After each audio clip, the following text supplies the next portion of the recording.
The base has dropped on the first match week of Atlanta United's 2019 season. Soccer Down here live for February 18th. Atlanta United getting ready for Game 1 in all competitions Thursday evening in Heredia, Costa Rica against Herediano. We'll talk about Herediano. We'll talk about what their match over the weekend tells us, if anything. We'll talk about where Atlanta United stands as they get ready for this trip and their first match in CONCACAF Champions League. John, there was a little event on Friday, though, at Mercedes-Benz Stadium. Lots of people there to see a kit that we had seen the jersey part of it, at least. Thanks, Franco. We'd seen that was out there, and hilarious shady tweeting back and forth from the Atlanta United account and Franco as well after all of this came out. The first ever showing. Yes, it was. It was not. Of Franco in it, and it was not because, things happen. Anyway, it's out. There's opinions. People like it. People don't like it. There's nitpicking. There's stripe coloring. There's lots of stripes. There's lots of things going on with it. I think there's also lots of sales of it, too. Yes. I've seen it around a lot already. I saw it pretty early in the day on Saturday driving around. Somebody already in the new kit, so didn't take long. The event was the crowd is what kind of blew me away from it. The fact that there were that many people there, I think it kind of caught everybody by surprise. Well, do we have an official, unofficial number? No. Because there were a lot of folks on the turf at Mercedes-Benz, and if you're having a kit reveal with, let's say, 8 to 10,000 people on the turf at MBS, I think that's a fairly safe number. No clue on the number. I'll let you go with that. Sure. I was just trying to think of, the space that was filled by the people that I've seen with photos and trying to extrapolate that into the stands. If that number of people were there, and you just move it up, trying to Photoshop something into my brain. But to have something like that go down for a fan base that is as naturally enthusiastic as Atlanta United's is, and to have friend of the show Kevin Egan there and Darren Eales, mean mugging for the camera. And by the way, the photo of Darren, PT, and Joseph I thought was pretty clutch. And to have Roger Bennett from Men in Blazers around, it's a pretty big deal. And it was the big deal of big deals.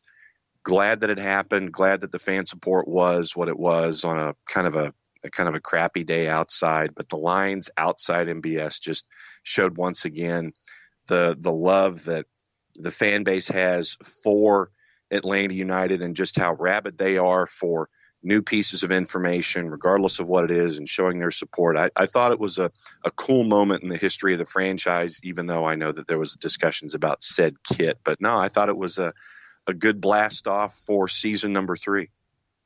Yeah, it was very cool. I don't think the primary kit leaked ahead of the unveiling at the Tabernacle back in 2016.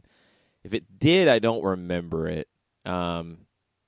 Pretty sure the peach kit leaked. I'm pretty sure the concrete and strawberry kit leaked as well. So it wasn't, I guess the fact that there were that many people there to see a kit that had been seen. The one thing that nobody has really said anything about, and one thing that was a bit of a surprise, I think there had been speculation about it, but I hadn't seen any pictures. Red Sox is different. And I like it. I like that a lot. That was probably the best thing about the full new kit to me, was the fact that it's the stripes, the black shorts, and red socks to go with it. I like that pairing. Yeah, I was digging the Red Sox part of it, and I also liked the notion of the gold ID plate, or the black ID plate with the gold lettering on the back. I like that too. So, I mean, call me a You might be softie, the but only I one like. there. I Some know. people don't like that one. I know. So, like I said, call me a softie. I like it. I'm fine with the new kit. I have zero issues with it, and I'm fairly certain that I'm in some kind of a minority. I can't tell. I mean, this is typical. Like, I don't think it's possible to make a kit that everybody loves and goes nuts about. I'll tell you this, compared to the LA Galaxy secondary kit, oh, wow, I don't like that one at Oh, all. please. Some people do. Some people have said they love it. I don't. I don't know. I don't know what's I going like on with that. Kansas. I like Sporting's kit more than I do LA Galaxy's I kit. like lots of kits more than the LA Galaxy Agreed. secondary kit. Yes. Yeah.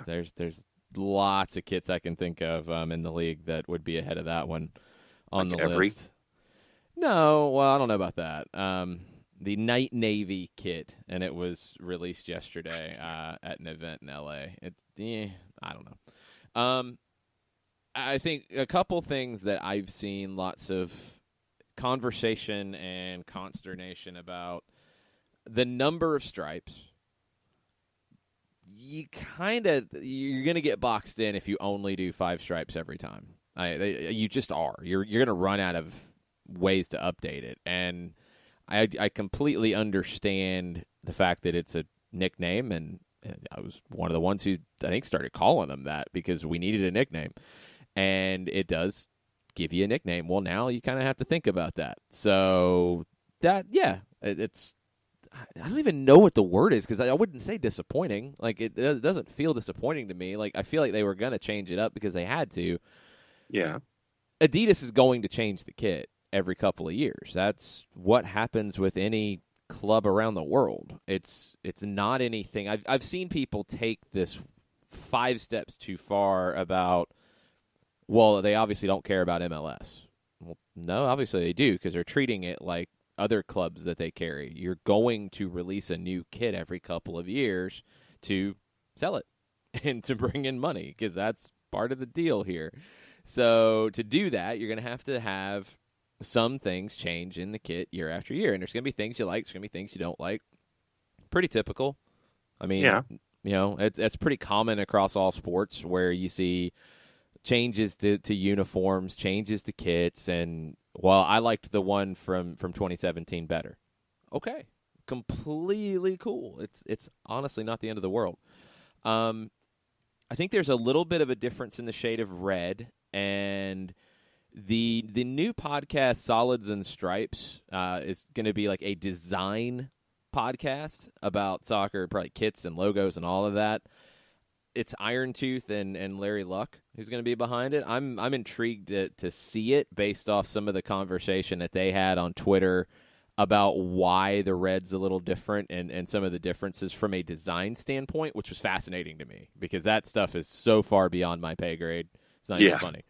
So I was really intrigued by some of the things they had to say. I think they're dropping their first podcast either this week or next week. So be on the lookout for that if you want to really deep dive into why some things are the way they are. I guess the other thing that people I've seen the most conversation about is the back. It's a black back, and on the authentic kits that the team will wear, the stripes continue at the bottom. On the replica, it's just a solid black back, and some people like the replica version better. It didn't really matter to me either way. Honestly, it didn't really faze me either way. I'm sure Nick Alifi will have some thoughts because he did not like the stripes on the bottom. Yes. Excellent soccer over there plug, by the way. Yes, 6:30 tonight. We'll probably be talking a little bit about this, but we'll also be talking, sure some Icardi conversation will come up with the Inter madness of Wanda and Mauro Icardi. Series C, 20-0 losses. Well, we know there's probably some chicanery right there. Anyway, kit's out. It's been selling. I don't think that's going to be a problem. Andrew Baker, Fourcard Ahmed both say we are still the Five Stripes. Anyone saying otherwise is ignoring the crest. That's not changing. The nickname stands. If you guys are cool, if I say it, I know I'm going to get some tweets. If I say it on Thursday, people are going to be like, but they don't have Five Stripes on the jersey anymore, so you can't say Five Stripes. I know it's going to happen. I know it. I can't wait to see how many times. That's my overreaction on a Monday. Uh-huh. I don't know, because it's not a national U.S. TV game, so I don't know what the viewership's going to be like. That's one of the mysteries for me this week, because this is the first time around in CONCACAF Champions League. You're going to have to watch on Univision Deportes, or you're going to watch on Yahoo Sports or on their app. You're going to listen to us on 92.9 The Game.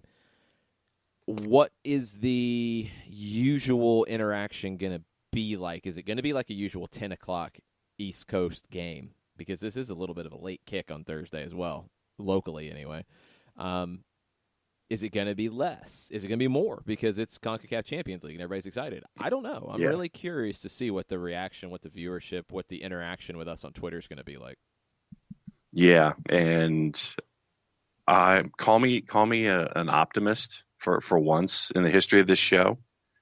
But I think that because it's CONCACAF Champions League, I think that in the lead up, in the pregame, I think that it's probably going to be bordering crazy banana pants. And then as things settle in, I think probably the first 20 or 25 minutes, your Twitter interaction will kind of be calmed down a little bit. But then once events start happening, you'll be all over the place. Yeah, I don't know. I think there's still some questions about CONCACAF and its importance and what to expect, and we'll be getting into that as we go this week. I think it's first choice lineup straight out. I think it's your best 11 that you feel like can get you a win in Costa Rica, and that's what you're playing for. Herediano is not lighting the league on fire in Costa Rica right now, but they're also not giving up a lot of goals. So this could be a little cagey on Thursday as they struggle to find goals, but defensively pretty sound. We'll get into all the ins and outs as we get along this week. There's a couple injury concerns for Herediano. We'll keep you updated on those. Nothing that I know of injury-wise when it comes to Atlanta United. Franco Escobar we're not expecting at all. I don't think he is back to any kind of full training yet, so that's the only one, but that's not a surprise. It's going to be a fun week. As you guys have questions, that's what we'll be doing a lot this week as we get ready for Atlanta United Herediano on Thursday. You get a couple other CONCACAF games starting Tuesday and Wednesday from MLS teams being involved. That'll give you a good precursor because you're going to see a variety of competition in these games. 2 games involving MLS teams on Tuesday night, 1 on Wednesday, 2 on Thursday. Kansas City plays Toluca from Liga MX right before Atlanta United and Herediano. Let's take a quick break, reset. We'll get into some of the overreactions about kits, about teams, about all kinds of stuff from you on Twitter. Tweet at us at Soccer Down Here. We've got Jay Riddle from Unrelegated joining us at 10 o'clock, associate producer emeritus of our show as well. We'll talk about some of that, and we'll talk about what's going to be Monday. Well, I guess we're going to call it Unrelegated Mondays with Jay and Kelly, and they're going to trade off. Sometimes they'll both join us. That'll be our 10 o'clock segment on Mondays. Who knows? It'll be craziness, ridiculous, because that's what they bring to the table. But we're going to take a quick break. We'll be right back after this. Today's show is presented by Appolinsky & Associates, personal injury lawyers with over 30 years of experience, supporters of Atlanta United, Faction, and Inter-Atlanta Youth Football Club. If you've been hurt in a wreck, contact Steve today at steve@aa-legal.com or call in 24/7 at 404-377-9191. The initial consultation is free. A ranger station. I'd like to report a bear hug. Okay. I put out my campfire and Smokey Bear hugged me. So you drowned the fire, you stirred it, drowned it again, and felt that it was cold? Uh-huh. Yep, he's just letting you know you did good. Bear hug from Smokey Bear. Status update. I'm gonna let you go now. There are many ways to start a fire, but one sure way to put it out. Learn how you can do your part at SmokeyBear.com. Sponsored by the U.S. Forest Service Ad Council and your state forester. We know that every driver is different, and a one-size policy does not fit all. That's why Country Financial offers a variety of discounts, so you get the coverage you need and the savings you deserve. From good driver to good student, multi-policy to multi-car, we've got a discount to suit every driver. Call Jason Wright at 678-568-6871 today to see what you could save. On Facebook at Jason Wright Agency or by phone at 678-568-6871.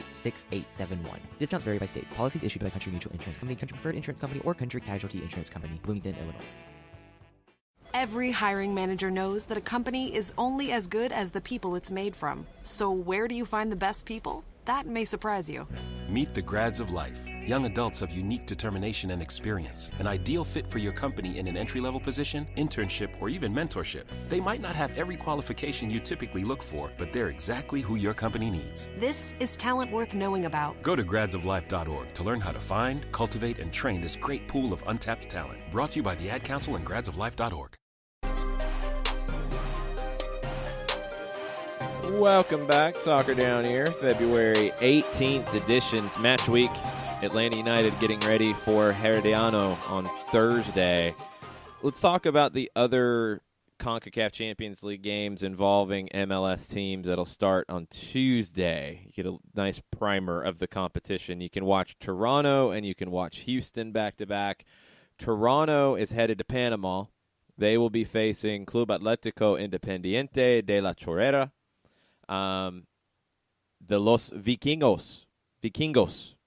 They won over the weekend, 2-0 over Alianza. They are 3-0-1 so far in the current season.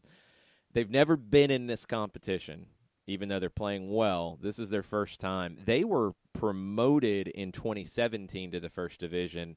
They won the Clausura in 2018, and now they're in CONCACAF Champions League. So this is a team kind of on the rise in Panama.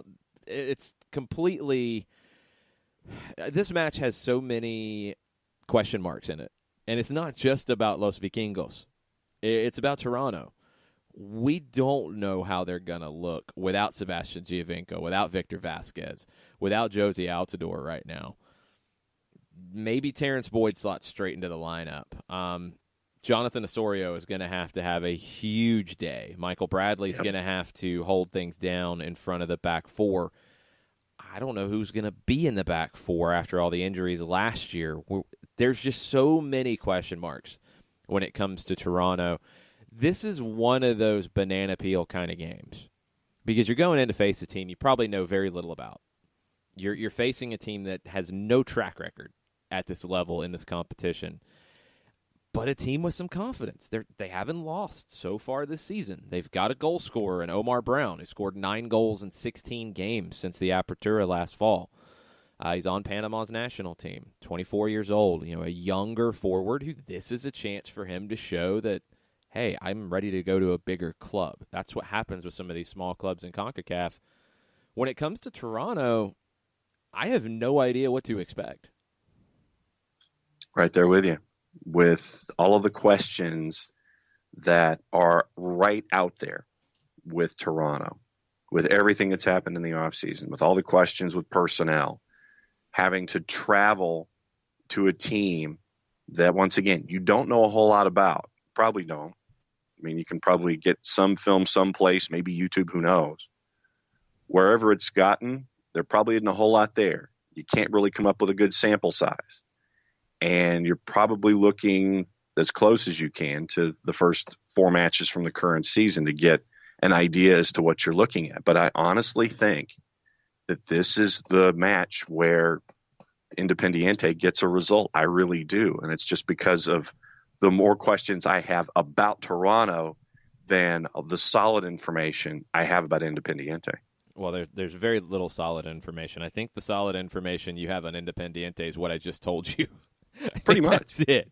So there's really nothing to go on here outside of Toronto's issues. And I just wonder how up they're going to be for this, knowing all of those issues, knowing you're still trying to bring in a big designated player.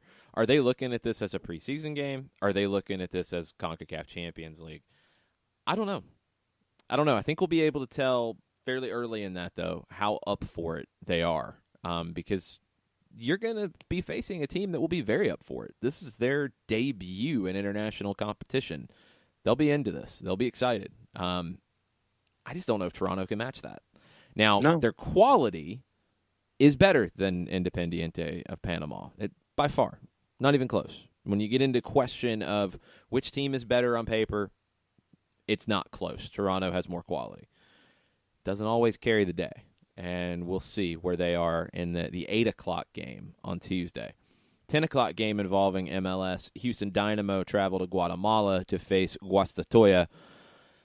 Guastatoya started really slow in the current season, the Clausura. The Apertura opens the season in the fall. The Clausura is the spring season. Central America usually starts January, February. Panama started a little bit later than Guatemala and Costa Rica.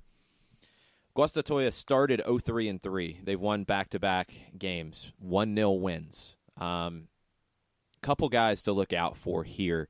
Luis Martinez, 27-year-old striker. He's kind of bounced around the Guatemalan divisions.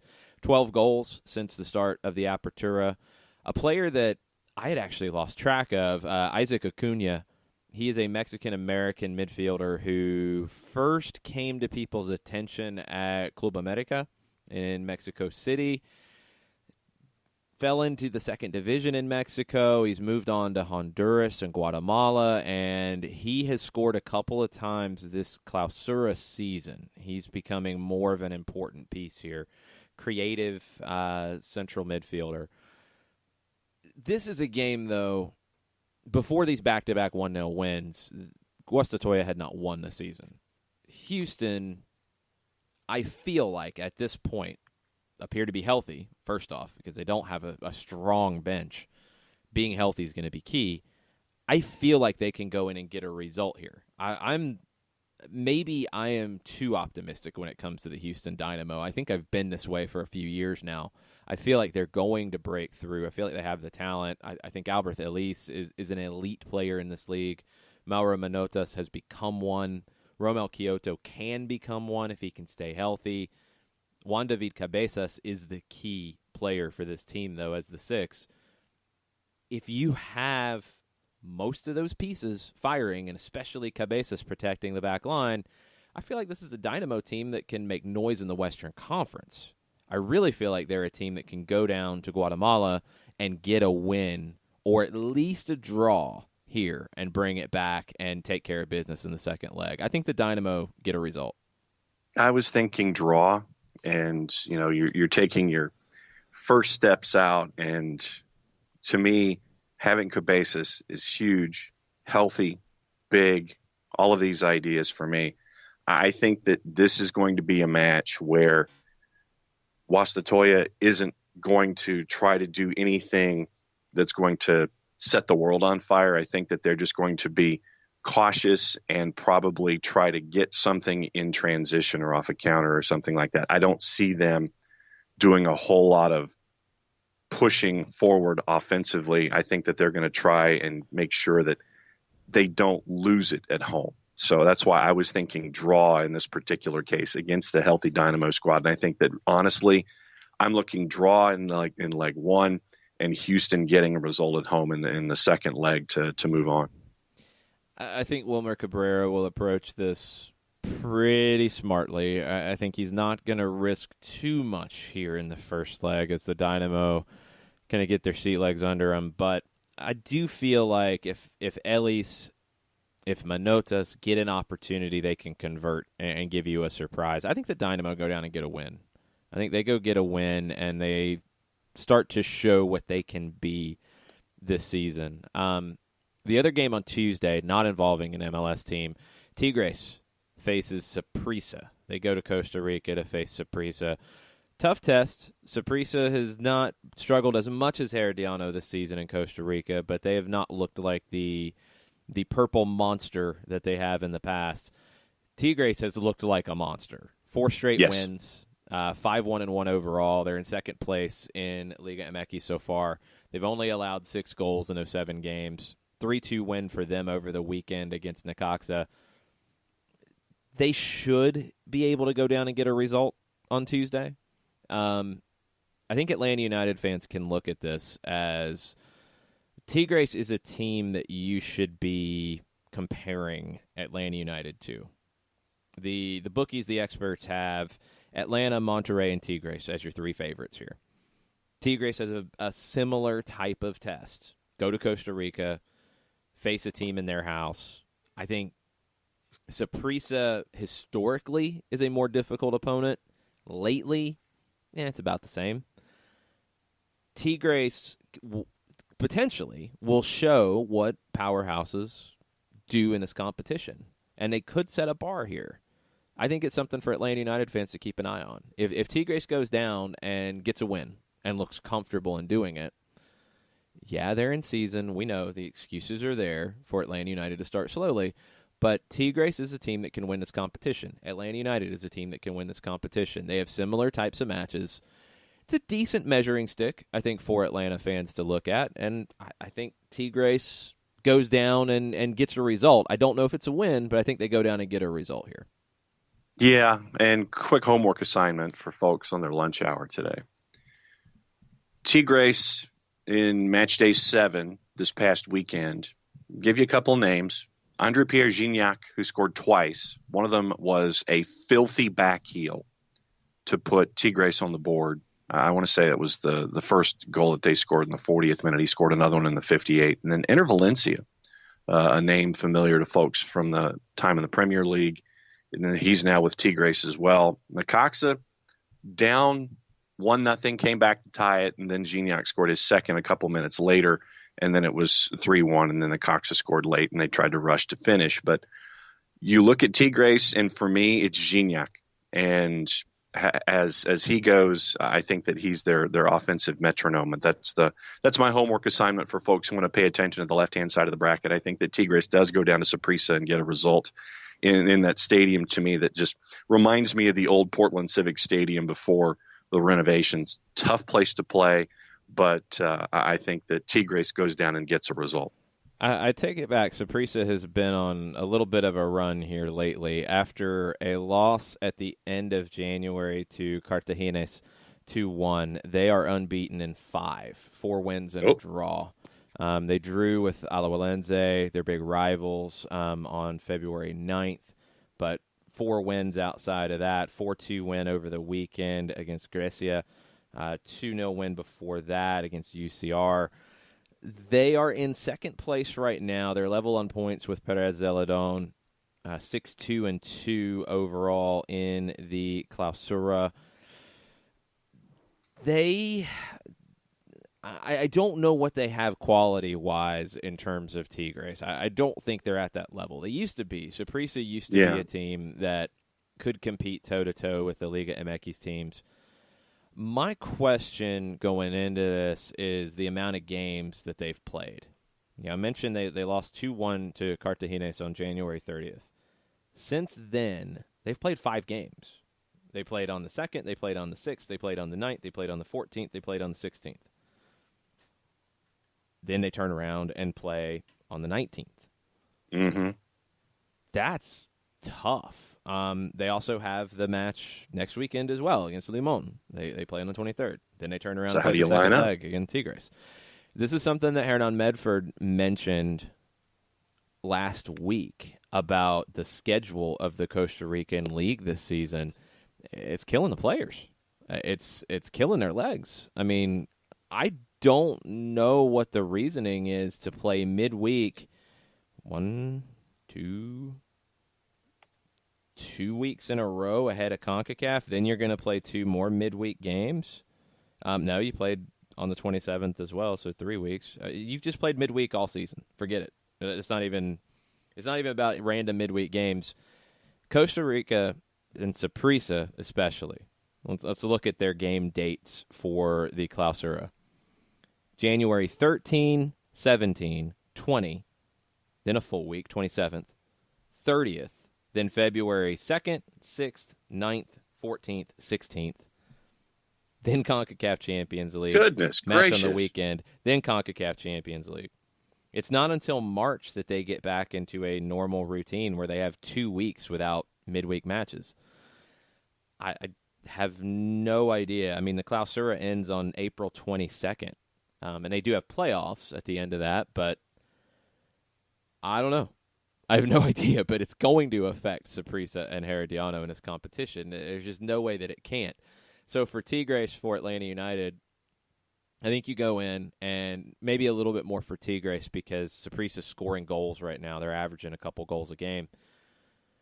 You have to worry about what they're going to throw at you early.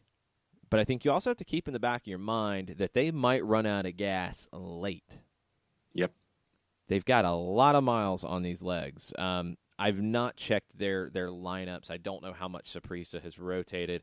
Herediano has not really rotated their lineup because they can't afford to because they're not getting the results in league play, so they can't risk it.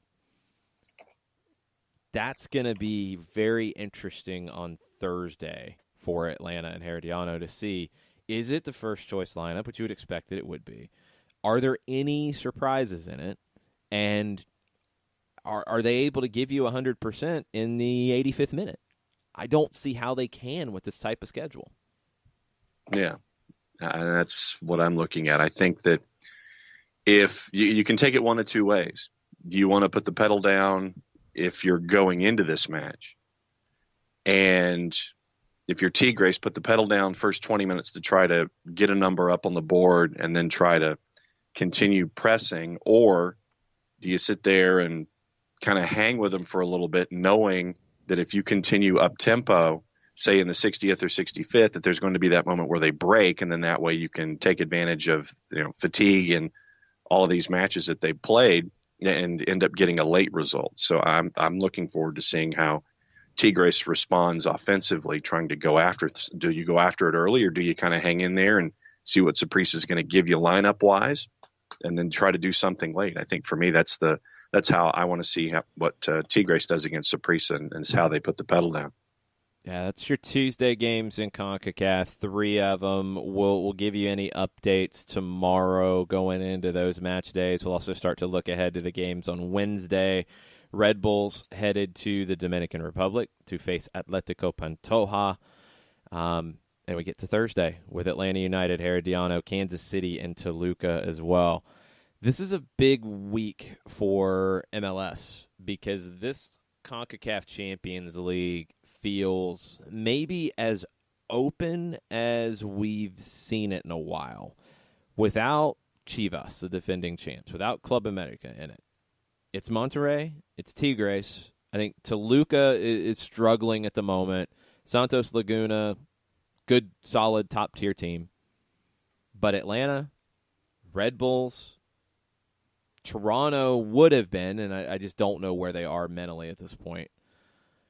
Kansas City. And I think Houston could be a surprise. I think you have a lot of opportunity here for MLS clubs to make noise in the competition. It's really set up for a good year for MLS and CONCACAF Champions League. And we'll see if teams get the job done on the field, because that's what it comes down to at this point. Hopefully they have prepared for an early start to their season. Hopefully they have prepared for the competition in front of them, and they take care of business, because I still feel like that is the next horizon for MLS. One of those next measuring sticks is winning CONCACAF Champions League, getting into a Club World Cup, and showing that you are a team to be reckoned with, that you can be as strong as anybody in this hemisphere. That's where I think this league wants to be, and we don't think it's quite there yet because they haven't done it on the field yet. You can do it all with the business metrics. You can do it all with everything off the field, and MLS is thriving in those areas. Got to do it on the field. It's where this game is played. So you got to get this done in this competition, and it'd be great to see an MLS team win the thing in a year like this one. And Atlanta United is really set up well to do that, and we'll get you ready for the game on Thursday as we go this week. If you have any questions, have any overreactions, send them our way on Twitter @SoccerDownHere. We'll be right back. As a business owner, you know that every year brings new challenges and opportunities. The success of your business demands expertise and focus, and Country Financial can help you keep that focus by helping ensure you have the right insurance protection in place to meet your goals. Jason Wright can help you create a customized insurance plan that has coverages designed just for your business. Give Jason a call at 678-568-6871 or reach him on Facebook at Jason Wright Agency. Coverages vary by state. Policies issued by Country Mutual Insurance Company, Bloomington, Illinois. Got issues with youth or high school sports? Positive Coaching Alliance can help. PCA is a national nonprofit working to transform youth and high school sports so that every child has a positive character-building youth sports experience. PCA provides live and online workshops to train double-goal coaches whose first goal is winning and whose second, more important goal is teaching life lessons through sports. PCA also has workshops for parents and high school student-athletes. For more information, please visit positivecoach.org. If you've been hurt in a car wreck, contact my friend Steve Apolinski of Apolinski & Associates. He's been representing individuals for over 30 years throughout Georgia and Alabama. Email him at steve@aa-legal.com or call him 24/7 at 404-377-9191. The initial consultation is free.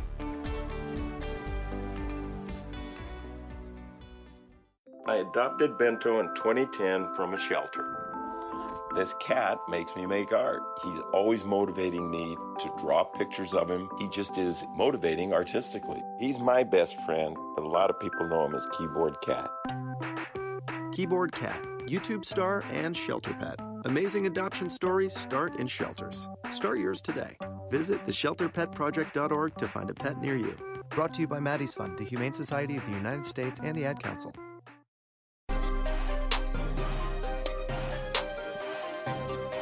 Welcome back. Soccer Down here. February 18th. CONCACAF Champions League is here. We're talking about it all week as Atlanta United heads down to Costa Rica to face Herediano on Thursday. Nathan Pugh is overreacting. I have a fear that Yahoo is going to screw this up somehow. Well, here's a couple things in the Yahoo side of the ledger, Nathan. First off, the Atlanta match is the last one of the 8. So if they're going to screw it up, you'd think they'd have it right by then. So that's good. That's a good point. They've not had any problems with their NFL streaming, from what I've been told. I've heard nothing but good things on their streaming of NFL. And, you would be talking about a pretty big bandwidth for that. So they should be able to house this and get it out and not have any issues. We know the production side is going to be strong. So, it's a group that I would assume that the feed that Yahoo is getting is coming from Vista Productions out of Fort Lauderdale. They handle USL. They handled our match with Xolos. So we know their quality, and John and I know their quality firsthand because we worked with them last year on USL matches. So that part will be fine. The issues that could come would be anything on the ground in Costa Rica in terms of transmission, cameras, that sort of thing. I don't think Yahoo's going to be the issue. I really don't. I think they have done enough to prepare for this. I think Vista will have the production side in good order. It's not going to be Go 90 and the issues they had. They didn't have the infrastructure of a Yahoo, and they hadn't streamed NFL games before. I think that experience should help Yahoo here. Yeah, if anybody remembers the Go 90 experiment, especially those of us who are Verizon customers, it was, let's just say, hiccupy. And I don't think that you'll have the same kind of issues. But to your point, since the Atlanta United match is the last one, they should have it figured out by match 8 of 8. So looking, yes, wood, knock. There we go.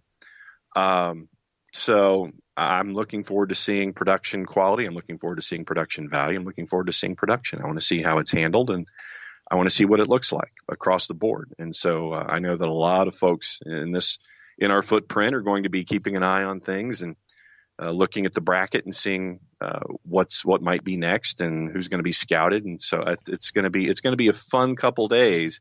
But I think that Yahoo will have it figured out.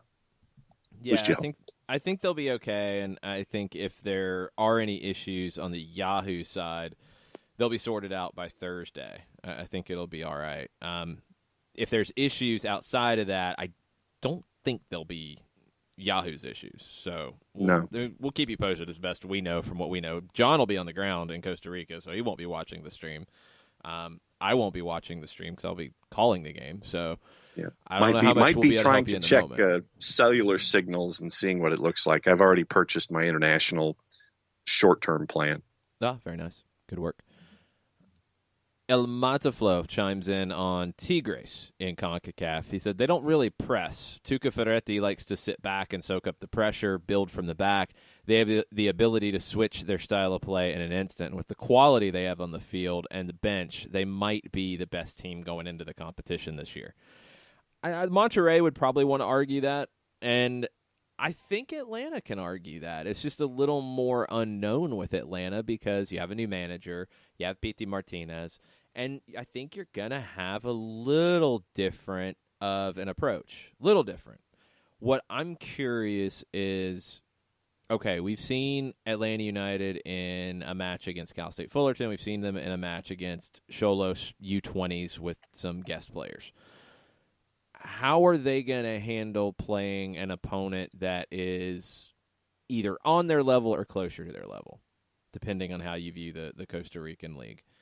I don't think Herediano, this version of Herediano, is at the Atlanta United level. I think at home they can be. Now, how does Atlanta United approach that? Do they still try to control possession? Do they still play the game that we saw them play against Xolos? Do they sit a little deeper? Do they play a little more in that 5-4-1 and break out when they can on the counter? We don't really know, and these are the things we're going to learn about how Frank de Boer approaches these situations. There's been some comments about, well, Frank de Boer's never been in this situation before. You know, he doesn't know CONCACAF, and he doesn't. But he's been in international competition before with Ajax. He played in Champions League and Europa League. He went through qualifying rounds early in a season. That was something that I immediately looked at. This is different for a lot of managers where you are playing in international competition before your league season starts. He went through this with Ajax. He went through it when Ajax was not the automatic qualifier into the group stage out of the Netherlands and had to go through, I think, a couple different rounds of qualifying matchups to get in. And he was able to navigate that. And he also, looking back at those years with Ajax, he went with his first-choice lineup in those games because he wanted to get through. And then his first-choice lineup continued on into league play. That's what I'm interested to see is, okay, I think you can expect first choice, first 11, best 11 available to get wins against Herediano on the road and then at Kennesaw. Then D.C. a couple days later, potentially with Monterrey looming the next week. Do you see the first choice all the way through? Are you at a stage in the season where you can do that and you want to do that so they get into a rhythm? Do you need to rotate against D.C.? These are the questions about the way de Boer approaches it that we just don't really know yet, and we're going to have to wait and see. And for me, yes, it is Frank de Boer's first international match as coach of Atlanta United. It's Atlanta United's first international match in hemispheric competition. But I'm viewing it from the perspective of, as a player and as a coach, he's been in these kinds of competitions before, and he knows about schedule compression, balancing lineups, all these kinds of things. And so it's that past experience for me that is the information that I'm taking into this situation and sitting there saying, okay, he's got the history. He knows how he can work things one way or the other to get through these schedule compressions, especially off the top of your master schedule. So, you know, he's been through it before. This isn't the guy's first rodeo when it comes to these kinds of things. So, you know, it's going to be game by game, case by case. Lineup might look a little different in match 3 because of events 1 and 2. So don't get too far ahead of yourself as you're trying to figure out what a lineup is going to look like. Take it. This is literally the cliche. This is cliche time, game at a time. what happens in game one dictates the next one, possibly the next two. So don't get too far down the line as you're trying to figure something out because of all of the different schedules at play. One thing that I would like for everyone to keep in mind as well, don't fall back on the cliches here that MLS and Frank DeBoer are going to have problems with this because of CONCACAF. I'm reading it right now over at Yahoo Sports. The club's new manager, Dutchman Frank DeBoer, has never coached outside Europe and therefore can't possibly be prepared for the unique challenges playing on the road in Latin America. Bumpy fields, difficult travel, constant gamesmanship on and off the pitch. Couple things about that. Bumpy fields, Herediano plays on artificial turf. It's definitely not going to be bumpy. It's turf. Is it the same turf that's at Mercedes-Benz Stadium? I don't think so. It's still turf. It's not going to be a bumpy field. Difficult travel? No, not in this one. Not really at all. You're flying into San Jose, and it's, 10 miles to Heredia? Yeah. You're chartering in, you're chartering out. Pretty simple. Gamesmanship? We'll see. Costa Rican teams, Saprissa has had some of that. The gamesmanship on the field will be a little different, sure. I think you're going to have players who are probably a little more willing to try to con the referee, to try to goad players into cards. Maybe some cheap shots. Maybe some things like that. Looking at a Herediano team that has picked up a lot of yellow cards in their season so far, it's going to happen. That part is not completely foreign to European managers, although it's probably exaggerated a bit more here. But that's it. It's not going to be a bumpy field. There's not going to be difficulties in travel.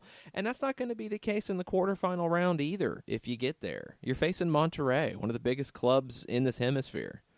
So I know it's easy to grab onto that, and I think if Atlanta had drawn, one of the Panamanian teams or one of the Guatemalan teams where, travel is a little more difficult. Yeah, you might be on a less than great field.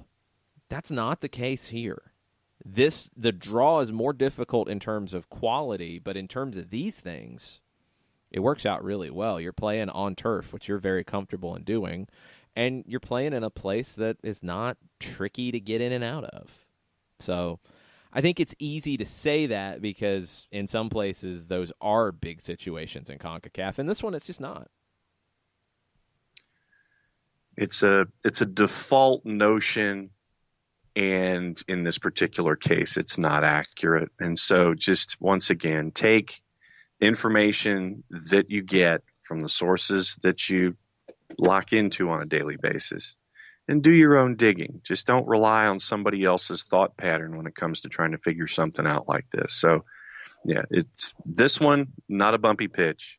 And honestly, from airport to stadium to downtown, it's basically a 10-mile triangle. If you want to go from the airport to downtown, it's 10 miles. Airport to stadium, 10 miles. Stadium to downtown, 10 miles. Easy in, easy out. The only thing that's going to keep you locked in is traffic, and you get that everywhere.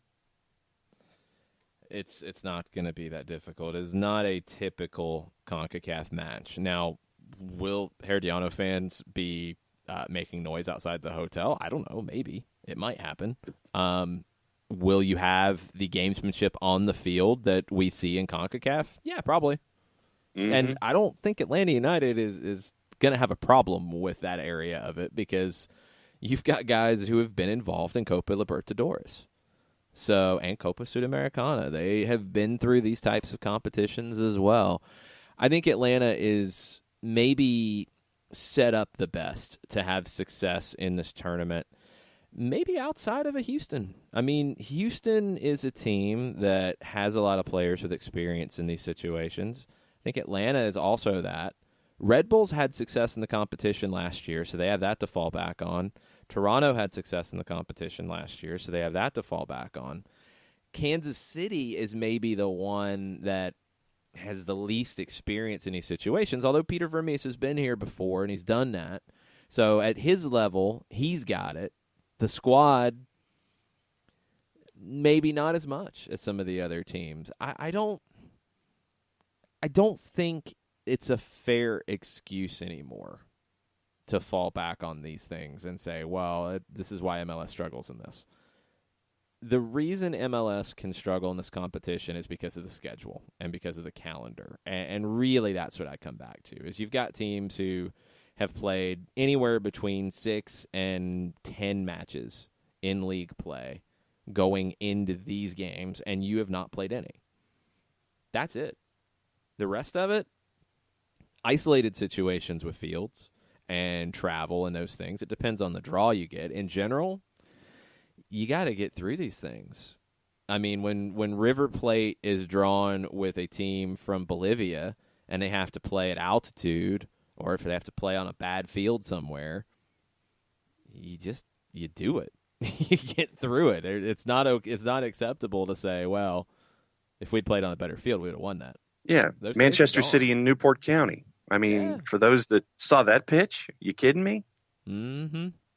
Those days are gone. You just have to deal with it, and you have to get through it, and that's what top teams should do. So no more excuses in CONCACAF, folks. I think this is a year where MLS really needs to go in strong. Shiva with a question to take us to break, and we'll talk about it on the other side. The players and Frank have both talked about working on defensive organization of our team more. How do you see us on the first couple of matches until players get comfortable with this new defensive strategy? We'll let that marinate for a couple of minutes, and we'll be back after this. Today's show is presented by Appolinsky & Associates, personal injury lawyers with over 30 years of experience, supporters of Atlanta United, Faction, and Inter-Atlanta Youth Football Club. If you've been hurt in a wreck, contact Steve today at steve@aa-legal.com or call in 24/7 at 404-377-9191. The initial consultation is free.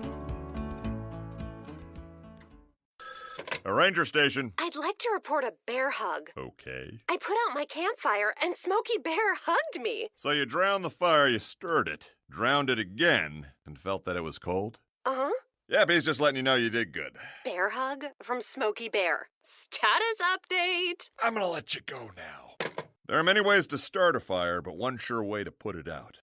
Learn how you can do your part at SmokeyBear.com. Sponsored by the U.S. Forest Service, Ad Council, and your state forester. We know that every driver is different, and a one-size policy does not fit all. That's why Country Financial offers a variety of discounts, so you get the coverage you need and the savings you deserve. From good driver to good student, multi-policy to multi-car, we've got a discount to suit every driver. Call Jason Wright at 678-568-6871 today to see what you could save. On Facebook at Jason Wright Agency or by phone at 678-568-6871. Discounts vary by state. Policies issued by Country Mutual Insurance Company, Country Preferred Insurance Company, or Country Casualty Insurance Company, Bloomington, Illinois. Every hiring manager knows that a company is only as good as the people it's made from. So where do you find the best people? That may surprise you. Meet the grads of life. Young adults of unique determination and experience. An ideal fit for your company in an entry-level position, internship, or even mentorship. They might not have every qualification you typically look for, but they're exactly who your company needs. This is talent worth knowing about. Go to gradsoflife.org to learn how to find, cultivate, and train this great pool of untapped talent. Brought to you by the Ad Council and gradsoflife.org. Final segment, hour number 1, Soccer Down Here, February 18th. Shiva asked a question about the defensive strategy and what it looks like early on. John, we talked about it after these comments came out from Scott French's article over at MLSsoccer.com, how the team's been focused on what they do off the ball so far in preseason. What are you expecting defensively early on in the season as they get used to it? I'm not, I always go back to the notion of there really isn't going to be a whole lot that's going to be different. And I'm taking that example and looking at a backline that's fairly similar. I think really the only change for me is obviously the injury to Franco Escobar, which means I've got Gressel as more up as opposed to a wingback situation. But honestly, I'm not really looking for a whole lot of change when it comes to individuals. I'm looking at Remedi and Lorenowitz in the middle. I don't know what the Darlington-Nagbe situation is at present. Looking at Parkey and LGP, and I think for me the question is at the left and trying to figure out what that's going to look like. But I'm honestly anticipating most of the same personnel that we saw last year, and whatever formation comes out on the piece of paper an hour before, that to me is just going to be a piece of paper, and you'll see folks drifting back into possibly a 5 occasionally at the back. So not anticipating a whole lot of change from what we saw late last year. I think it'll look a little different. The questions as to how things continue from that game against Tijuana, you saw Miles Robinson in the middle of the back three. Will that continue? Will Parkhurst slide back there? That's one question. Left side of it at wing back, is it going to be Breck Shea? Is it going to be George Bello? Would not surprise me at all to see Shea with his experience in this situation on Thursday. And I think the big thing that the article was kind of hitting on was, a lot of people have got caught up in the man-to-man zone comparison. It's more about when things turn over and just making sure that your defensive shape is structurally sound. It's not about individual players only playing one position. That's not the way Frank DeBoer wants to see this team play. It's not the way that I think the modern game is turning into. The moments of transition and the team that recognizes them and adjusts quickly is the team that's usually going to win the match. And it's not just about transitioning to the attack. It's transitioning defensively. When the ball turns over, this is where Atlanta has to be in sync. And I think early on, you might see some mistakes as they get used to this. When LGP or Parkhurst or the wingbacks push high and there's a turnover in a bad spot, which happens. No matter how safe you are in possession, you're going to have a bad pass. You're going to have a player intercept the ball. You have to be able to adjust quickly. Those are going to be the moments that we'll see how comfortable this team is with this. I don't know what it looks like straight away. Against Tijuana, I thought it looked okay. I was okay with it. I thought Miles Robinson, with his speed as the deepest of the center backs, actually worked really well, because he was able to cover the ground for an LGP or a Parkhurst. Then you have two guys that have that veteran experience, and Jeff Lorenowitz as well in front of them, who can drop in and help. You have guys who can recover after they see Robinson cleaning it up. Robinson's athleticism, his speed is going to be key. Then you have the veteran experience to pick up the slack after that. I like that combination. I feel better about it the more I've watched it, the more I've kind of looked at those transition moments. Could you give up a goal in transition? Absolutely. I think maybe I'm a little more worried about conceding a goal off a set piece, because that's where Herediano has been scoring mostly, and they've been struggling from the run of play. But I think the defensive strategy, the defensive transitions, it will be a bit of a work in progress. There might be some sloppy moments early, but I think the pieces are there for it to all work. And it's just going to be the communication and, honestly, limiting turnovers and bad spots as much as you can out in front. Because anytime a team's exposed, no matter how strong they are organizationally and how many games they've played together, anytime you give up a 3-on-2, a 4-on-3, a 2-on-1, the chances are the attacking team is going to get something out of it. That's just how the game goes. So you want to limit those opportunities, and you want to have as many different ways to combat it as possible if the turnover does happen. I feel like Atlanta's building those options in how to defend it, and I think Miles Robinson's going to be really important. I think he is in the lineup on Thursday. I think he's going to be a very important part of the back line. Let's take a break. Let's see what Jay Riddle thinks. Unrelegated Mondays start at 10 o'clock every show on Mondays, and Jay and Kelly will be joining us. Jay gets the first call up, and he'll be with us after the break. As a business owner, you know that every year brings new challenges and opportunities. The success of your business demands expertise and focus, and Country Financial can help you keep that focus by helping ensure you have the right insurance protection in place to meet your goals. Jason Wright can help you create a customized insurance plan that has coverages designed just for your business. Give Jason a call at 678-568-6871 or reach him on Facebook at Jason Wright Agency. Coverages vary by state. Policies issued by Country Mutual Insurance Company, Bloomington, Illinois.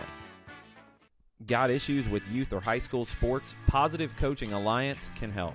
PCA is a national nonprofit working to transform youth and high school sports so that every child has a positive character-building youth sports experience. PCA provides live and online workshops to train double-goal coaches whose first goal is winning and whose second, more important goal is teaching life lessons through sports. PCA also has workshops for parents and high school student athletes. For more information, please visit positivecoach.org. If you've been hurt in a car wreck, contact my friend Steve Apolinsky of Apolinsky and Associates. He's been representing individuals for over 30 years throughout Georgia and Alabama. Email him at steve@aa-legal.com or call him 24/7 at 404-377-9191. The initial consultation is free.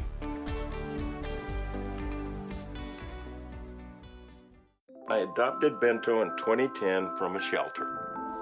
This cat makes me make art. He's always motivating me to draw pictures of him. He just is motivating artistically. He's my best friend, but a lot of people know him as Keyboard Cat.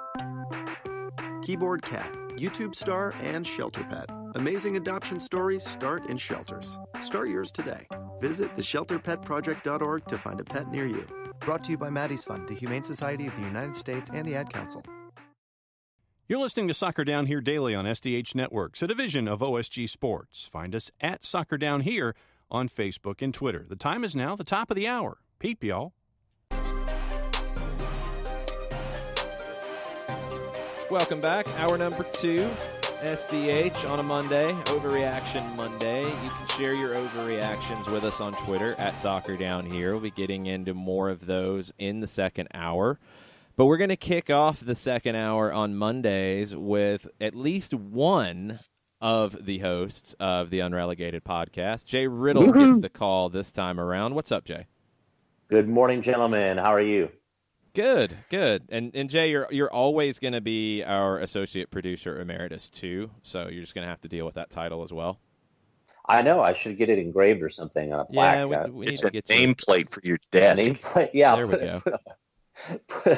Maybe I'll make a nameplate and I could go, just old school hip hop style and just a big gold chain and hang it around my neck. I'll do that. I like that. Let's start with people who might not know about the Unrelegated podcast. Tell us about it and tell us about the show's plans for Thursday for the first game of the year. Sure. So Unrelegated started last year in the spring. And it started out really just as a guy and a girl, me and Kelly Francis, talking live in a bar. At the time, it was the LA Galaxy match. It was a late game. There were drinks involved with Kelly. And it was a lot of fun. And we enjoyed it so much that we decided to go ahead and kick it off into a podcast series. And we went to 13 different locations last year and recorded. And that's out of like maybe 15 or 17 watch parties. So a lot eclectic feel, a lot of different people all over, OTP, Cumming, Georgia, McDonough, not just inside Atlanta. And this year we're doing a little different. It's a lot of work to maintain that pace. We have a home base at Hudson FC, which we're grateful for. So we're going to be using that a lot more. And we have Jessica Sharman, who joined the team. And now we're a trio. And her and Kelly are doing a biweekly podcast called Queens of the South. And they'll be recording this week, doing a preview of the Herediano match. So yeah, a lot of exciting stuff, getting into some digital media, a lot of stuff going on our Instagram, IGTV channel, and YouTube channel. Has it surprised you how things have taken off? Because, we'll look at how crazy it gets for you and Kelly and Jess and the responses of everyone at each of the venues. A, as they're watching a match, and then B, as you guys show up. When you look back at the initial thought of Unrelegated to where it is now, it's taken off pretty quickly. What's it been like to see this thing birth the way that it has? I think it caught us off guard. I think we actually ended up trying to do too much at the end of the season because we started off thinking, well, we know we have relationships with some of the supporters groups. We could always go to their watch parties.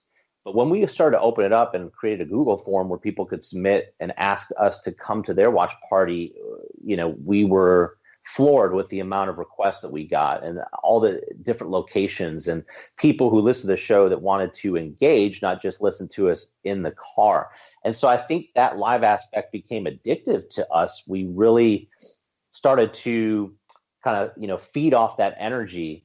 And I think that's what really formulated who we are is that engagement with the listeners, at the tailgates, inviting people out, posting on our Instagram story, meeting people seeking us out at the tailgate or at the match so they can hang out and talk just as fans. So that is a really cool aspect. I think that took us by surprise. And this year, I think we are looking to moderate a little more. We still are going to do watch parties, but we're going to invite people out to Hudson more frequently. We're probably going to travel a little less, but we're going to do some more stuff and supplement that with a lot more engaging digital content, more hype videos, and what we hope is more away matches where we'll do live recordings at those as well.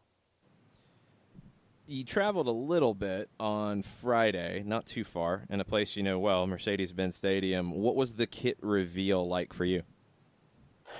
Yeah, I think, it's a gray, just ugly day and on a Friday and traffic and all that. And in typical fashion, Atlanta United fans turned out, it was probably the last 20 minutes or so leading up to the gates opening at 6:00 where all of a sudden I turned around. It felt like maybe 15 minutes before that, there were maybe 500 of us. And then I turned around and it looked like there were 2,500 people. The line went all the way back up the stairs past gate 2. So that was a telling sign. And then, everybody being able to just walk through the club. And not everybody's experienced the Delta Sky 360 lounge. And so to just be able to walk through, like the players do, through the tunnel onto the field was a cool experience. And then all the different stations where you could take photos with the various trophies, the Eastern Conference Trophy, MLS Cup, take pictures in front of the goal, kick a ball around. Sit in the chairs. We saw Payson post a video where he's pretending Tata called him off. He takes off his trainer and starts to get off onto the field. Just a cool experience. And then, the free refreshments and stuff like that they had was a nice touch. The audio we all know is an issue, especially for people that were trying to watch live and were not there. And it was a problem for us too, probably up until the Darren Eales interview and a little after that inside the stadium. So that, I think, took away a little bit, but I think most people took it in stride. We were kind of all just looked around and laughed about it and used that time when you couldn't hear anybody to kind of talk and catch up. and there was so much content anyways, and there were so many people coming up there and guests that the important thing is, Joseph's mic worked, Arthur Blank, and that was a cool thing to see. So, all right, now that we've filibustered for a good 7 minutes about it, what did you think about the new kit? Yeah, so it's growing on me. I feel like with each of these kit releases, it's like a slow burn for me. I'm not quite so sure because you see leaked photos and I actually still haven't seen it up close because the lines at the team store were so long that I didn't get a chance to go in and really look at it. And so I'm still reserving final judgment. But at first, the back took me getting used to. But then when I saw Joseph Martinez turn around and saw the numbers on the back, that helped a lot to break that out. I love the touches with the Georgia 17 and the fact that the patches are sewn in this time. It's a little different feel. I think it's growing on me. I think the colors. At first, I was one of these folks that was like, man, it'd be really cool to keep the same color tone. And then you just start to learn more about the industry and how this stuff works and how designers change it up. And the colors rarely stay the same, even with the AC Milan kit, which looks, very similar. Everybody's relating our template or our look and feel to that template from a year or two ago with AC Milan. So I like it overall. I'm probably going to wait a little bit, a little cash shy at the moment to get a kit. But I will eventually get one. I still need to get a King Peach kit, guys. The only kit I have is the 5 stripes, so I need to get on it. Wow, Jay. You don't have the concrete and cherry pie one either? I burned too much money on scarves. I think I need to calm down with that. So. You went heavy in the scarf world. That's right. Yeah. I got to balance it out. Balance out the books. All right, let's start to look ahead to Thursday a little bit. CONCACAF Champions League, first time for Atlanta United. What are you looking forward to in this? Well, I mean, a couple things. I'm looking forward to actually seeing, the stream. We found out just a few days ago it's going to be on Yahoo Sports and Univision. So fingers crossed that everything works with that. We've heard some CONCACAF-y things in the past have happened with feeds in some of these regions. So hopefully that goes well. And, the main thing is, sure, I'm excited to see the team and the formation and who comes out there. I think that's a given. What I'm also curious to see is how many away fans get into the match, because I know there are a lot of people flying down there and they aren't positive that they are going to get in. So that's going to be interesting to see how many fans are down there, because seats like 8,500 or something, right? So yeah, you're supposed to get 400 seats, and right now I know of 120 that are making the trip. Yeah.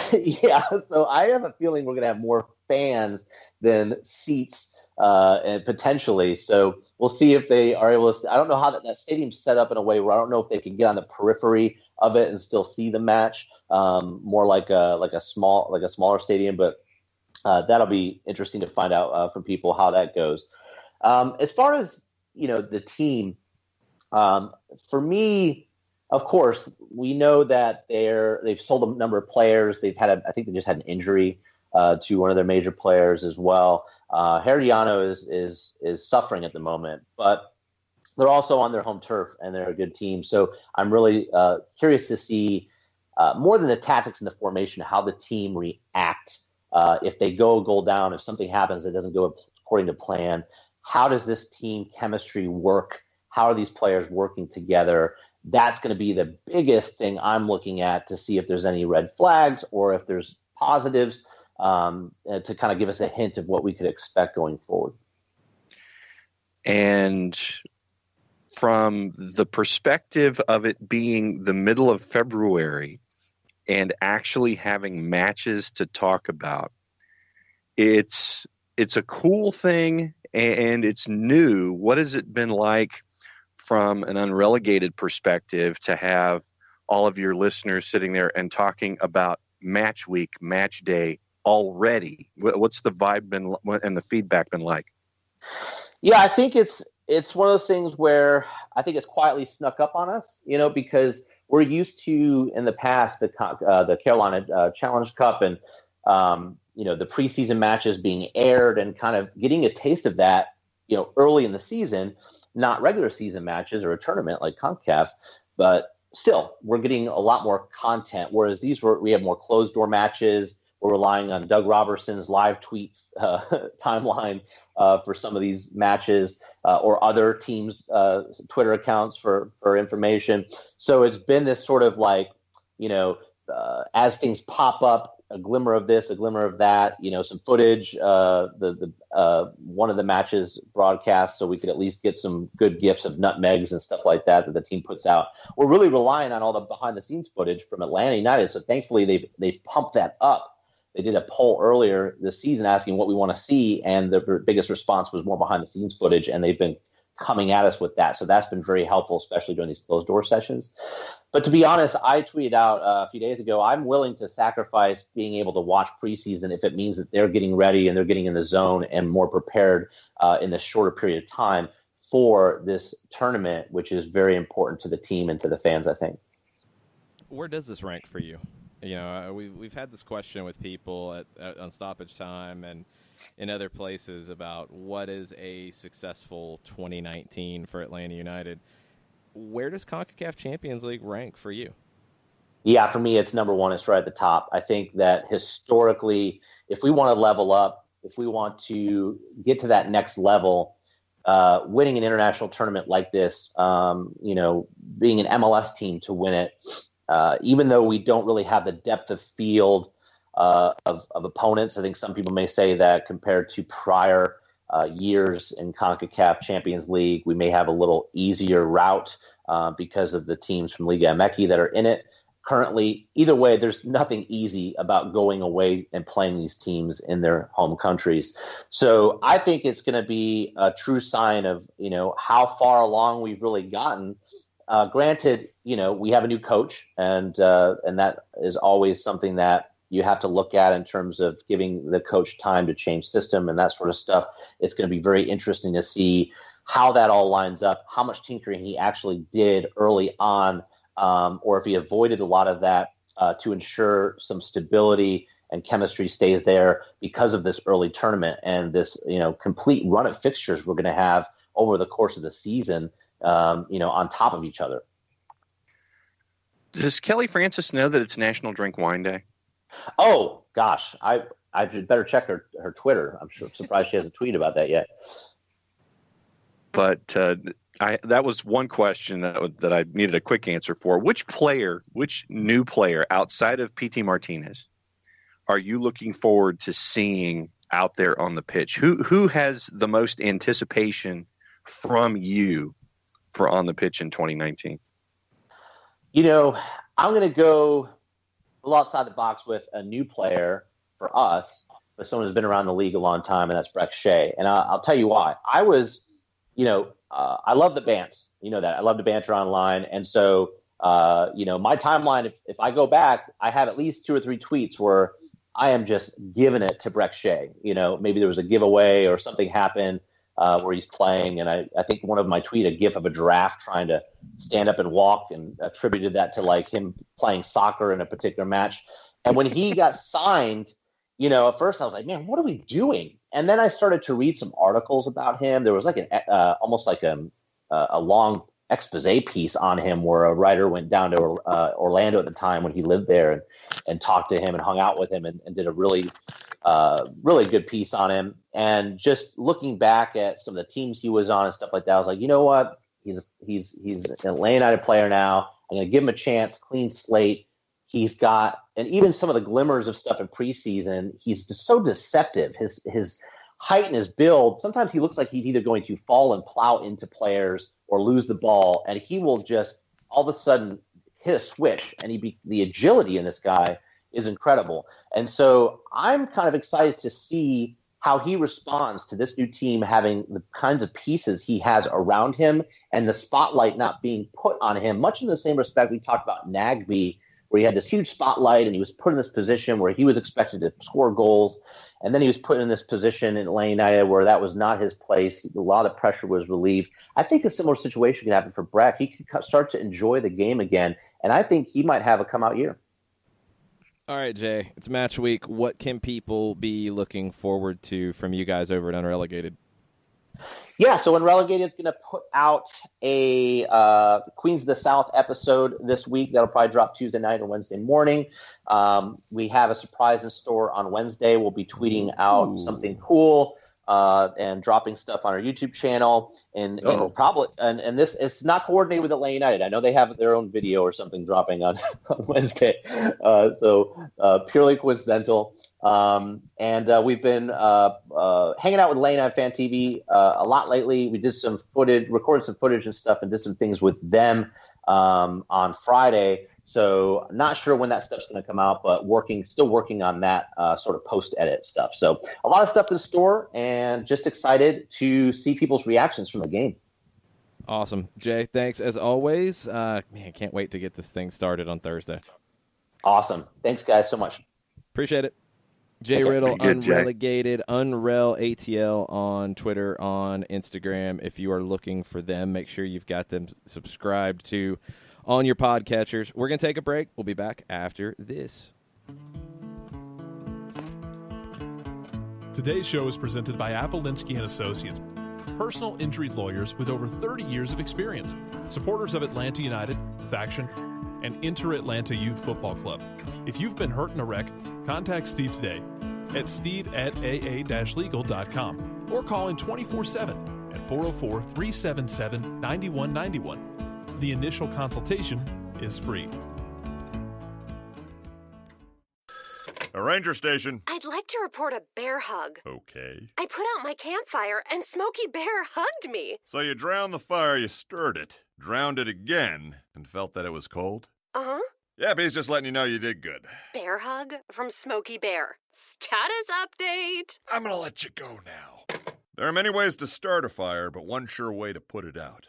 Learn how you can do your part at SmokeyBear.com. Sponsored by the U.S. Forest Service Ad Council and your state forester. We know that every driver is different, and a one-size policy does not fit all. That's why Country Financial offers a variety of discounts, so you get the coverage you need and the savings you deserve. From good driver to good student, multi-policy to multi-car, we've got a discount to suit every driver. Call Jason Wright at 678-568-6871 today to see what you could save. On Facebook at Jason Wright Agency or by phone at 678-568-6871. 888-848-6871. Discounts vary by state. Policies issued by Country Mutual Insurance Company, Country Preferred Insurance Company, or Country Casualty Insurance Company, Bloomington, Illinois.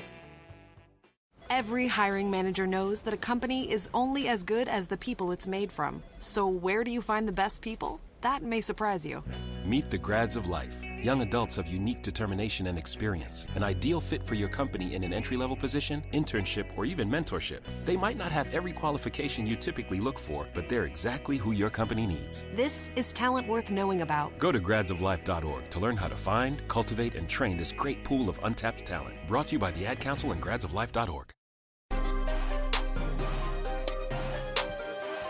Welcome back. Overreaction Monday here on SDH, February 18th edition. Jason Longshore, John Nelson with you this morning. Wakatata Flame asks, not to look past the first leg, but is there anything that would conflict with holding CCL round 2 at the Benz? Nope.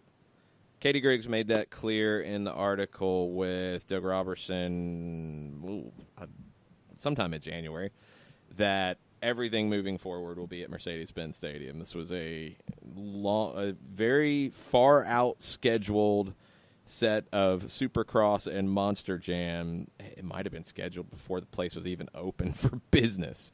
It was one of those kind of deals. So one of those historical clients, legacy clients.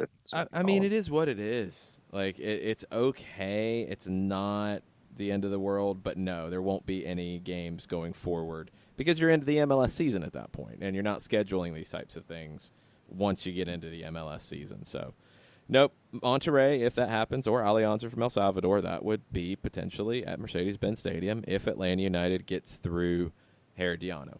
And you have to take care of business first, and that's something that this team will have to battle a little bit not to get to where they're looking ahead. This is a team, even though they have struggled this season, they are, potentially going to miss out on the playoffs in Costa Rica. This is a squad with a lot of history, and this is a squad with a lot of experience. You have a lot of players with World Cup experience in this group. This won't be easy for Atlanta United. It's a team that I think they should be able to handle. But international competition is a little bit of a different animal. It is something that until you do it, you don't exactly know what it's like. But El Mataflow backs me up on the point about River Plate playing at altitude. Any talented team is expected to go into an inferior opponent's stadium and win, whether it's Libertadores, World Cup qualifiers, Champions League, etc. It's the burden of greatness. I love that part. There's your hashtag. That's a burden long of greatness. John, hashtags aren't that long. That's way too long for a hashtag.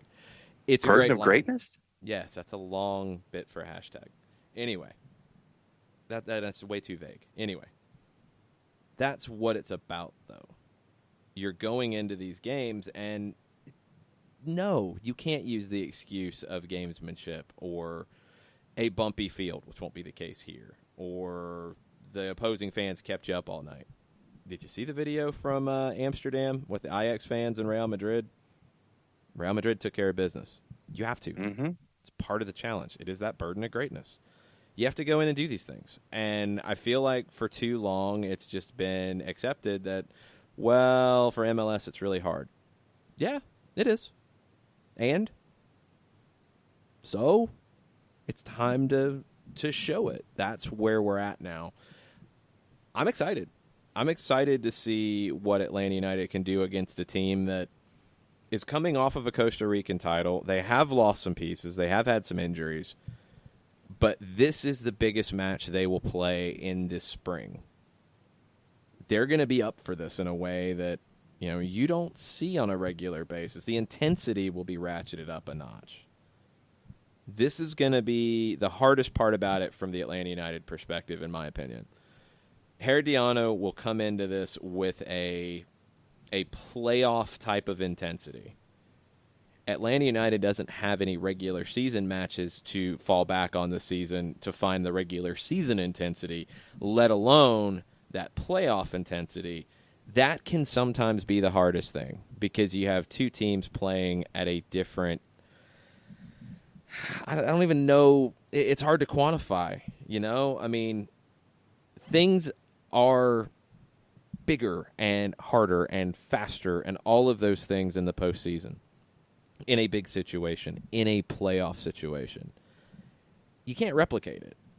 Luckily, this team went through a long playoff run last year, and I think has a lot of confidence coming into this. But they're going to have to dial that up quickly, and that's not easy. It's hard for teams to hit that intensity peak this early, and that will be the thing for Atlanta United that would be the biggest concern in my book. And, you talk about big games and things like that. With all of the emotion that Herediano is bringing into it, all of that intensity of throwing everything they have behind it, going up against an Atlanta United team playing their first match of the season, that figurative, first punch in the mouth, how do you respond? That's what I want to see. Whatever that is, whatever moment that entails in this matchup from a Herediano perspective, when Herediano pops you in the mouth, how do you respond? For me, that's what I'm looking to, and then to gauge how Atlanta United responds for the remainder of the match from that moment forward. Whether it's an early foul, an early card, theatrics, Brad Gazan having to come up with a point-blank save, whatever that moment is, I want to see how Atlanta United responds to that moment of intensity, because Herediano is bringing everything. They're not just bringing the kitchen sink, they're bringing the kitchen. And how do you respond coming out of the blocks for your first match? That's what I'm looking forward to seeing.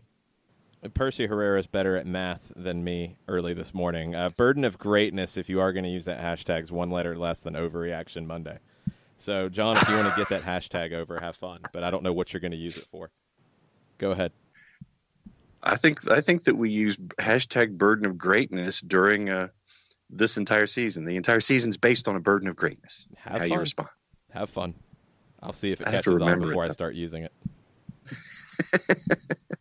I'm going to wait that one out. I don't know if that one's going to catch. Well done, Percy. Thanks for the math. Yeah. Percy gets his revenge.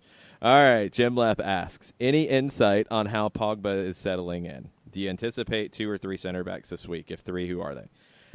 I anticipate 3 just because that's what we've seen so far in the preseason. It's been 3 center backs. It's been LGP, Miles Robinson, and Michael Parkhurst, and I would anticipate that.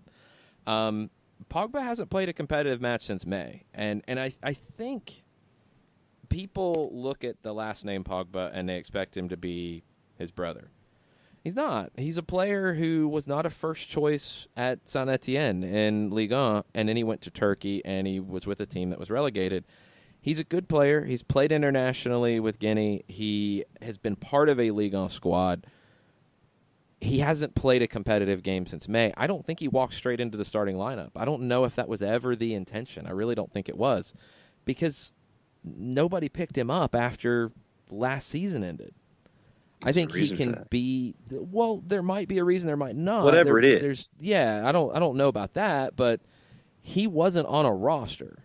Whether he didn't find the right fit or clubs weren't interested or whatever, he hasn't played competitively in a long time. And he wasn't a first-choice guy in a top-flight league before that. So it's going to take him a minute. I think he's a guy that adds depth. I think he's a player that it seems like he's a great fit in the group in terms of being in the locker room and being a great presence. He adds size. I think he adds those elements.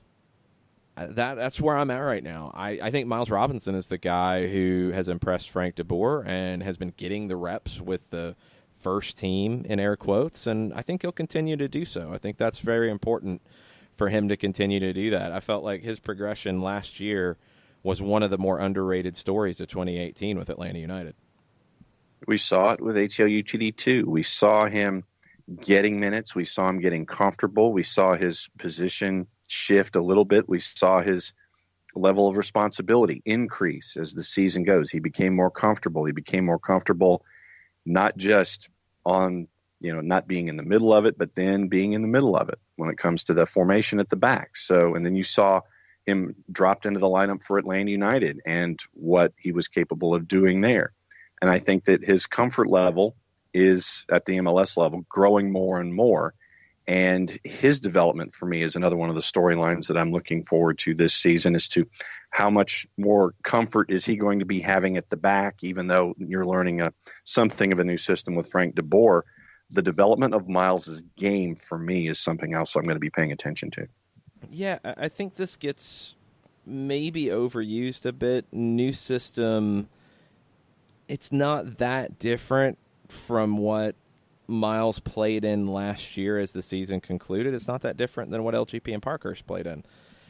There's differences in the way the team will play, but in 3 center backs and the way that will work, it's not that different. I think there's a big difference, and it's something that I don't know if it's been truly explained. I think things get kind of back and forth a lot in terms of how people look at formation and philosophy and tactics and style of play and think they're all interchangeable, and they're not. In this situation with the 3 center backs, with LGP, with Robinson, with Parkhurst, the biggest difference from what we've seen so far to what we saw last year was Robinson in the middle as opposed to Parkhurst. That's a little different. You and I, John, saw Robinson in the middle with ATL UTD2, so we know he'd played there before. You're asking those players to do things slightly differently in the way Frank DeBoer wants to play as opposed to the way Tata Martino played at the end of the season. Atlanta United was not as concerned about possession in the postseason last year. They are now. That's one thing to keep in mind. I think that means you're going to see the likelihood of Gonzalez-Perez, of Parkhurst stepping up a little bit more to keep that possession a little higher than maybe it was in postseason last year. It's not a hugely different responsibility. It's just honestly knowing what your game strategy is. And for Atlanta United, from what we've seen so far, the difference from the postseason last year to today is possession being more highly valued. Now, I want to see on the road in CONCACAF in Game 1 if that's the case. The opponents we've seen in preseason so far would make sense that would be the case. In a game that matters, on the road, is that going to be the case? Or are you going to see them opt to sit a little deeper and absorb some pressure and play a little more on the counter than what we've seen so far in preseason? Those are the questions, but in terms of the 3 center backs and roles and this and that, it's not that different. For that group, it's not that different. For the 2 central midfielders, there's differences because you don't have the same pieces around you. The wing backs, not quite as different. I think they're probably being asked to play in the attacking phase a little bit more under DeBoer than they did under Tata Martino in the postseason, but we saw Franco Escobar get very involved in the attacking phase last year in the postseason. So I don't think it's too different for them. The biggest differences so far in terms of the shape and what that will mean for players is going to be the 2 central midfielders and the 3 attackers up top, because that's a very different look and feel and ask than what they had in the postseason last year. But it's going to be a bit of a work in progress, but not as much as we might think. I'm more interested in seeing that possession style be the default, or is it a plan that this team can fall back on? Those are the things that it's going to take probably a month or so to really learn. Is it against teams that you feel like you can outplay comfortably, you control possession, than against a Monterrey, for example? Do you play it differently? Do you play it differently on the road against Herediano? These are the things we don't really have a way to know yet. So it's what we'll learn quickly, and I'm excited to see it. I like the pieces that are there. I like the building blocks that we've seen so far. Now you just got to see it executed, and we'll see if it comes off right on the field. Let's take a break. More overreactions on an Overreaction Monday after this. As a business owner, you know that every year brings new challenges and opportunities. The success of your business demands expertise and focus. And Country Financial can help you keep that focus by helping ensure you have the right insurance protection in place to meet your goals. Jason Wright can help you create a customized insurance plan that has coverages designed just for your business. Give Jason a call at 678-568-6871 or reach him on Facebook at Jason Wright Agency. Coverages vary by state. Policies issued by Country Mutual Insurance Company, Bloomington, Illinois. Got issues with youth or high school sports? Positive Coaching Alliance can help. PCA is a national nonprofit working to transform youth and high school sports so that every child has a positive character-building youth sports experience. PCA provides live and online workshops to train double-goal coaches whose first goal is winning and whose second, more important goal is teaching life lessons through sports. PCA also has workshops for parents and high school student athletes. For more information, please visit positivecoach.org. If you've been hurt in a car wreck, contact my friend Steve Apolinsky of Apolinsky & Associates. He's been representing individuals for over 30 years throughout Georgia and Alabama. Email him at steve@aa-legal.com or call him 24/7 at 404-377-9191. The initial consultation is free.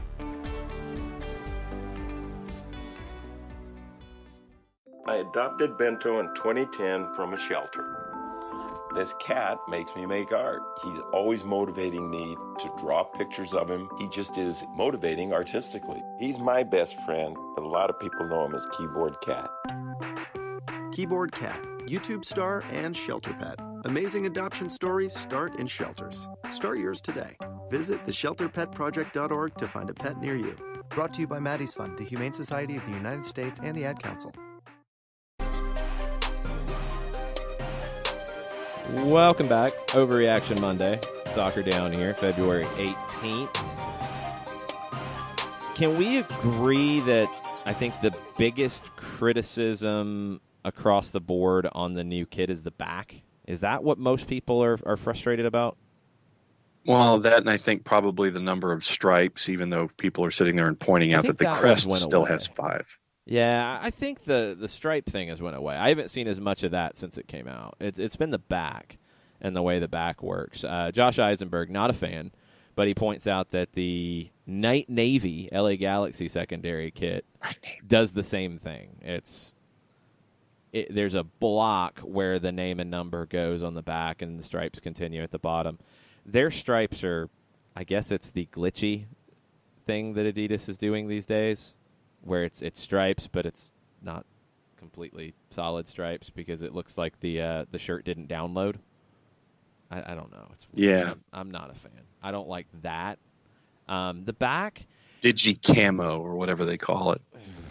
Whatever. The back, I've seen striped teams do this kind of back before, so it didn't really throw me. From a commentator standpoint, it does make it a little bit easier to see the number. Yes, it does. Because the number can get lost in stripes on the back if it's not done in a very specific way. I'm trying to think of kits with striped teams and how they did the back. I mean, it's probably a fairly 50-50 split between teams that went with some kind of a solid block and teams that didn't, in terms of where the numbers go and the name goes and how that works. I remember Nike did some stuff like this with striped teams.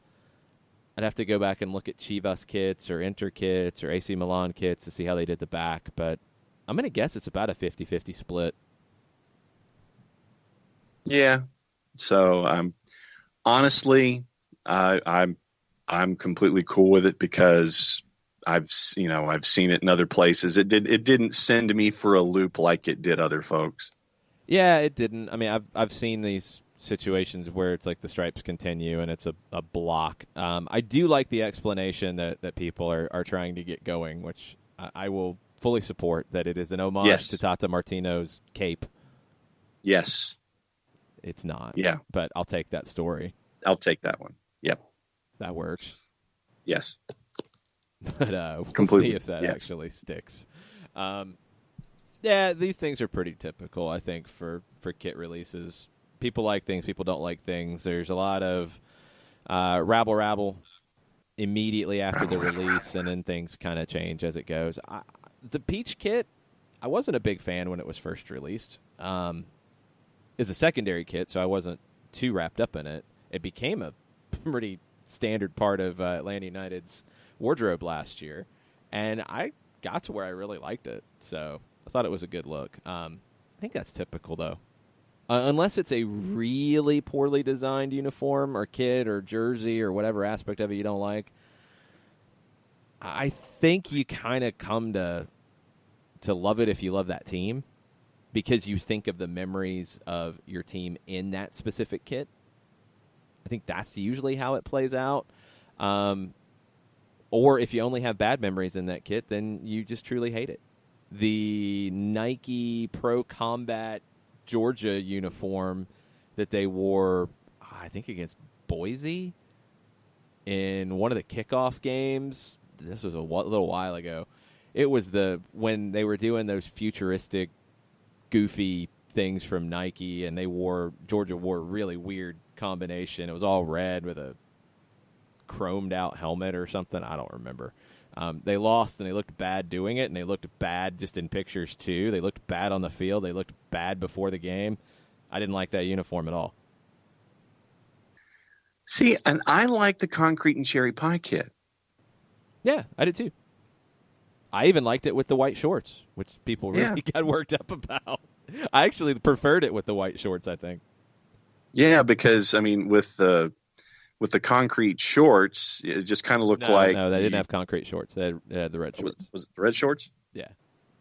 Okay. Because you had to switch when there was a conflict with teams wearing red shorts.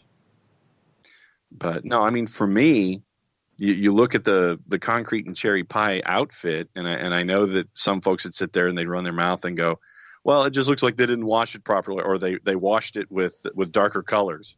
And it came out gray. I was completely cool with that. No, I was okay with the gray. The trade-off, and this is something that, I think it comes up every time new kits are released in these types of situations. If you want a very, very customizable kit, you're going to have to go with a smaller company. And right now, MLS doesn't have that opportunity because they have a league-wide deal with Adidas. If you wanted to have a kit like Minnesota in the North American Soccer League where they had the wing, the loon wing on the kit in the gray with the black wing, it looked really cool. It was a great kit. It was made by a company called Inaria. The smaller company can do that sort of thing. Also, the trade-off is they might not be able to produce as many. You might not be able to get it as easily. You might not have as much other gear to get. It might be very limited in these things. And it depends on how big that company is, how much resources they have to put towards it, and how important they take that property. It's a crapshoot. The smaller the company you go, that's the trade-off. MLS, as I think a single entity mindset, when they did the deal with Adidas, has it been 10 years with Adidas? Maybe even a little bit more. I'm trying to remember the last Puma and Atletica kits, and Kappa was in the league for a while too. Probably mid-2000s. So you do the deal with Adidas because your big clubs had no problem getting a Nike or an Adidas.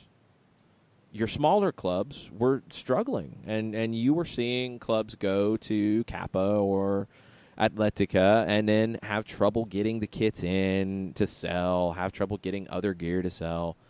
It was just a challenge. That's the trade-off you're going to have. So with a big company, you're not going to have as much design creativity. You're going to have some. I think if clubs are pushing it, I think they can have more. I think some clubs don't take it quite as seriously, and they have to take something off the rack or take a design, and they're not really able to put more tweaks to it. I know a lot of people have said this is AC Milan's hand-me-down kit. It's not the exact same.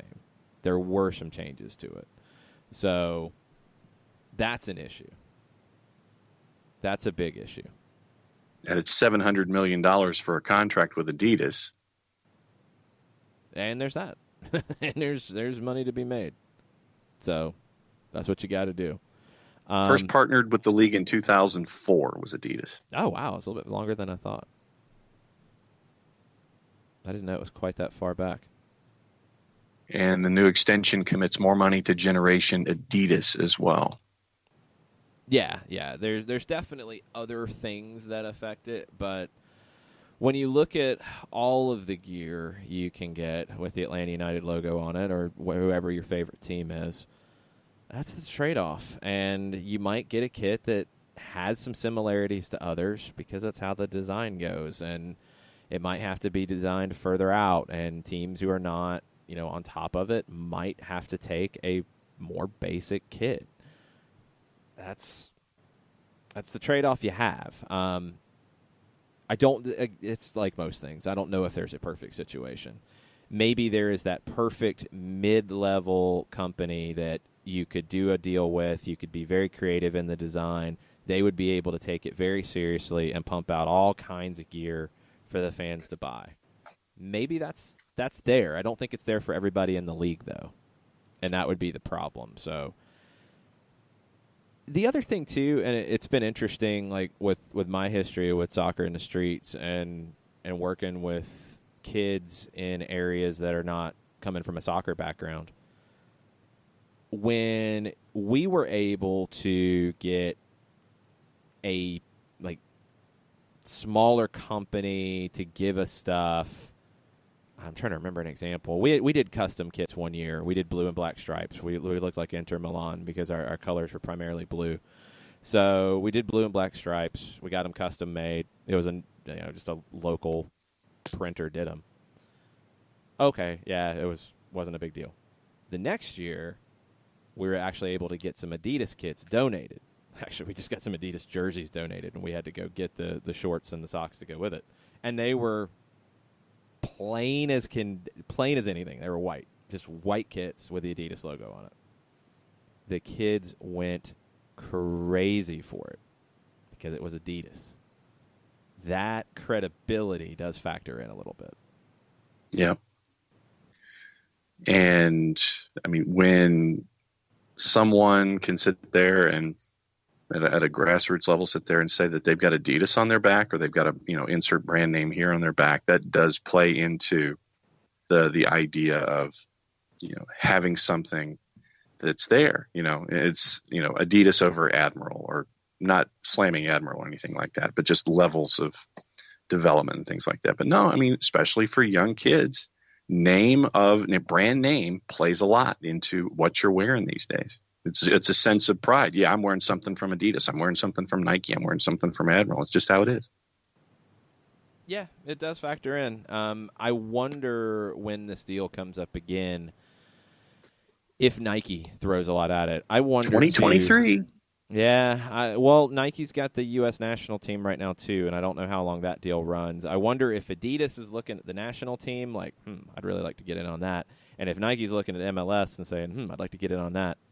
I wonder if either one tries to get both at the same time, or if they stay split. We'll see. It's going to be fun as this whole thing evolves, as we get more stuff out there. But those were my thoughts on the kit. I'm cool with it. I'm cool with red and black stripes being the key. I'm not really worked up about the number of stripes. There is 5 stripes on the crest. We'll probably keep going with that nickname, and we'll see how it goes. We'll see how much pushback we get from people about the number of stripes on the kit.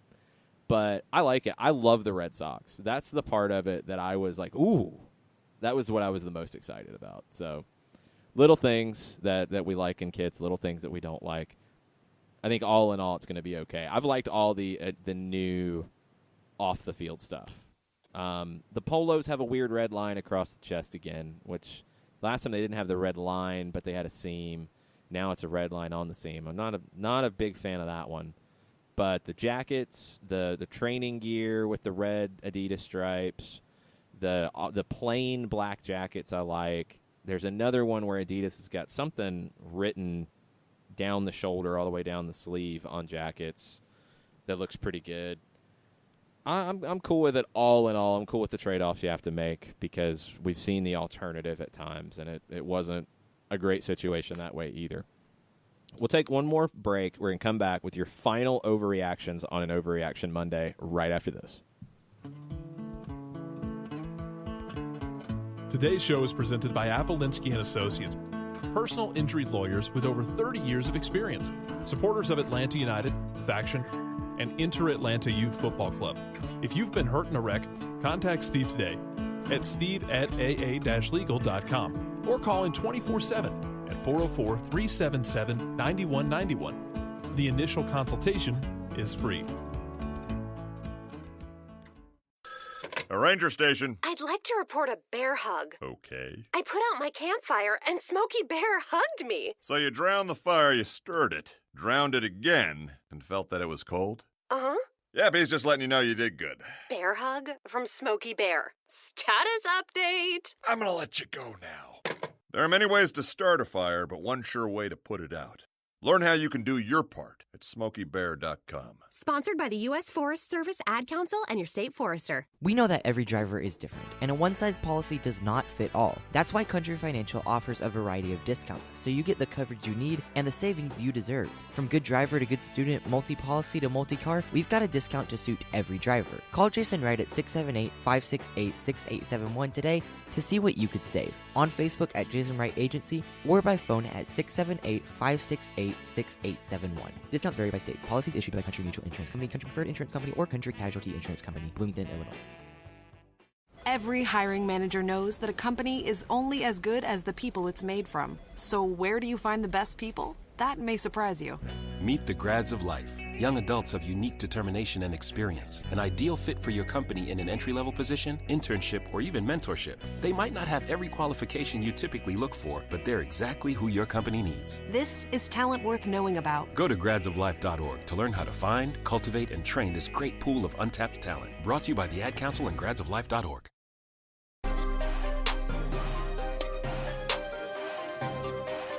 Final segment, finishing up an Overreaction Monday here on SDH. Try to get to all of your tweets. If you have any final overreactions, get them in now on Twitter at Soccer Down Here. Josh Eisenberg, not happy about the LA Galaxy bending the rules of the league again. And no, this has nothing to do with designated players. They have 5 stars on their crest, or above their crest, as opposed to one large one. MLS had put out their, I guess, rules. I mean, I don't know if rules is really the right word here. It might be guidelines. Specs. Of stars on kits with championships. So if you notice, the Atlanta United authentic kits have an 18 sublimated into the star. That is what they will wear this year. Going forward, it will just be a star without the year in it. The specs said that once you got to 5, it was supposed to be a bigger star instead of single stars. Superstar. I think the 5 looks better, honestly. Yeah. Right now, I think it's a better look. I would say, and maybe they need to redo this, I would say at 5, cool. At 6, a big star and a little star. Yeah. I think once you get past 5, that's the better way to do it. Josh likes the way it looks. I do too. I think it looks better than one big star. Yeah. Because if you're not having stars next to each other so you can compare the sizes, it looks like the Galaxy have one championship. And San Jose wasting no time to throw a little shade. San Jose's Twitter has been very willing to throw the shade this preseason. I like it. I like the new attitude out of the Quakes. Oh, yeah. Yeah, they're quoting San Jose. Love the colors, guys, with the okie dokie finger sign emoji. I guess that's an emoji, unless it's a symbol. But yeah, I like San Jose going after their Cali Classico buddies. Yeah, absolutely. Shiva asks about any updates on Darlington Nagbe, and there's not. I think the last report from Doug was from Friday that they were talking, and I believe he's back in training. Shiva goes on to ask, do you think it's a possibility that Atlanta is negotiating a long-term deal with him to keep him from going to the Crew? The Crew part's a rumor, so keep that in mind. there really hasn't been a lot of conversation about the Columbus portion of this outside of the initial rumors. And the rumors make sense because you're talking about a manager who worked with him in college, worked with him in the pros, then he left Portland after the manager left Portland. If you connect the dots, it all makes a lot of sense. But there really hasn't been a lot of chatter about that side of it. So, yeah, I think every possibility is on the table right now. And just have to wait till it plays itself out. He will have to work his way back into the lineup because I think right now it appears that Frank de Boer has settled on Remedi and Lorenowitz as his two central midfielders in this 3-4-3 shape. Andrew Baker asking about radio broadcast for Thursday. We're traveling.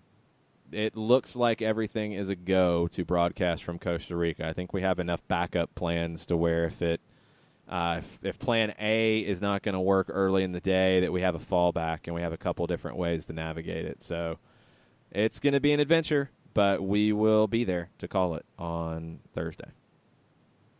And Colonel says 6,200 tickets sold, but not confirmed. He was told that number. For what exactly? The kit reveal. For the kit reveal. Well, so you need to specify because that could have been for the game on Thursday. I didn't know. Yeah. He says Atlanta United shouldn't have been surprised at the kit reveal as they sold required tickets. Was told 6,200 were sold but not confirmed. Not bad. That's not bad for a kit reveal. It's probably the biggest kit reveal in league history. I'm pretty sure that's more people than were there. Well, it's more people than the Tabernacle holds, so it's the biggest kit reveal in Atlanta United history. Yeah. I'm pretty sure that was more than was at the training ground for the King Peach reveal. So, yeah, I think that would be it, and I would assume that's the biggest in the league. One quote that jumped out to me from the LAFC kit reveal, Adam Serrano tweeted this. This is from Zlatan Ibrahimovic. This season, I will bring something to you. I will break every record in the MLS this season. We'll hold you to that. I mean, I know what he's getting at in terms of goal scoring, and, I mean, that would probably be it. I don't think he's breaking Tony Miola's records. I don't think he's breaking Nick Rimondo's records. It's just a silly thing to say. Is he going to break Siggy Schmidt's record? Probably not. So it's Zlatan being Zlatan. But is he going to score more goals than Joseph Martinez scored last year? Well, that's a high bar to set. We'll see if he can do it. Also, reportedly from that, and this is from fans on Reddit, Giovanni Dos Santos was booed when his name was announced. And good afternoon to you, sir. Yeah, we'll see. Quotes out of NYC, they lost 2-1 to Orlando at Orlando City Stadium in preseason. Dome Tarrant said, it's not easy to replace a player like David Villa. He has a name in soccer. He has performance. He has goals. We're awaiting a new striker in 1 or 2 weeks, if it's possible. It's not that easy to find a striker right now. The best for us is to be patient to find the right player. We need a striker. Everybody knows. But we need to sign the right player. That is the reason why we are in the moment trying to find the right player to join us. In the end, it depends on whether we are able to sign the right player, the new striker. When we have the whole team, then I need to think about the best way to play Maxi, Jesus, Tati, Valentin Castellanos, and Ismail, to Jory Shradi. I think they are capable of scoring many, many goals for us. Also, Mitricha, the new Romanian player as well. Shouldn't you have had a plan before this? Yeah. For me, this is proactive versus reactive all over again. When did David Villa announce that he was leaving? December? Well, it was when they didn't. They offered him a deal as an ambassador, and he said no. Well, that's rumored. Let's be clear in what's rumored and what's not. That was rumored. He didn't say that. The team didn't say that. So let's hold off on that one. He signed in Japan. No, I mean, we have to. We have to be clear. Yeah, I know. Because there's a lot of things that can lead things down different rabbit holes that are not there. And we try really hard to explain what we know is rumor and innuendo and conjecture and what's not. And in that case, that was rumored, and all we know is that David Villa said he was leaving the club, and he signed in Japan. You would have thought that would have probably been known before it was announced. Mm-hmm. They were knocked out of the playoffs in the first semifinal round in the conference level. Probably those discussions had already started. It was announced in December. You had a window of the European transfer market being open in January. Yeah, he's right. It is hard to find the right player right now because clubs aren't very willing to sell. Long. It's not, we don't know if they waited. Let's hold off on that because maybe they've tried. Maybe they tried 3, 4, 5 different players and couldn't get the deal done. Maybe that's the case. But Dome Tarrant's completely correct in that right now it's hard to get the right guy because teams aren't willing to sell. They can't get a replacement right now. So they're not really very willing to sell. Not out of Europe. Now, if you want to go to South America, you have just a couple more days in Argentina. You can go get a player out of Brazil. You're limiting your market because you're at this point and you haven't signed a striker. The flip side and the part that really jumped out to me is that, yeah, you're going to add a player, whether you add them in this window for MLS, which closes at the beginning of May, or in the summer window. That's going to change the way you play. But you have games starting March 2nd. You have to start playing before that. And where he said, when we have the whole team, then I need to think about the best way to play.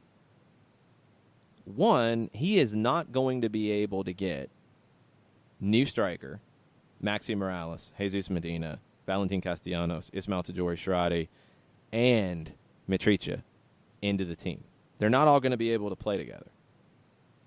You add another striker into it, not going to happen. Right now, I don't think it happens. So, what are you going to do in the short term?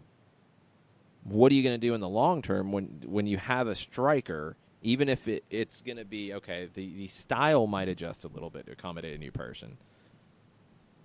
Where are these players going to be deployed? And it sounds like it's not really known at this point. Now, Dome Tarrant has been around the block. This could be playing the game a little bit. Absolutely. Absolutely. But if I'm a New York City fan and I look at this and I don't have a striker on the roster and you've watched Villa and Birgit leave a while ago, you haven't seen a replacement come in, and your manager says this about not knowing really the best way to play with the group that he has,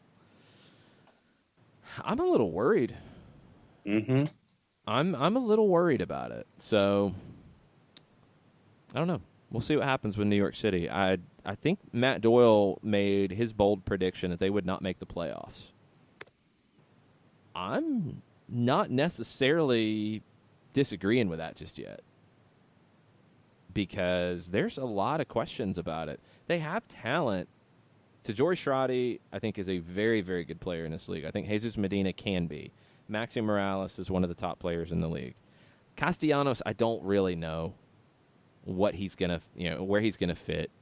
I don't really know Mitricha, how long it's gonna take him to be a fit, how long, where he's gonna play, how it's gonna look.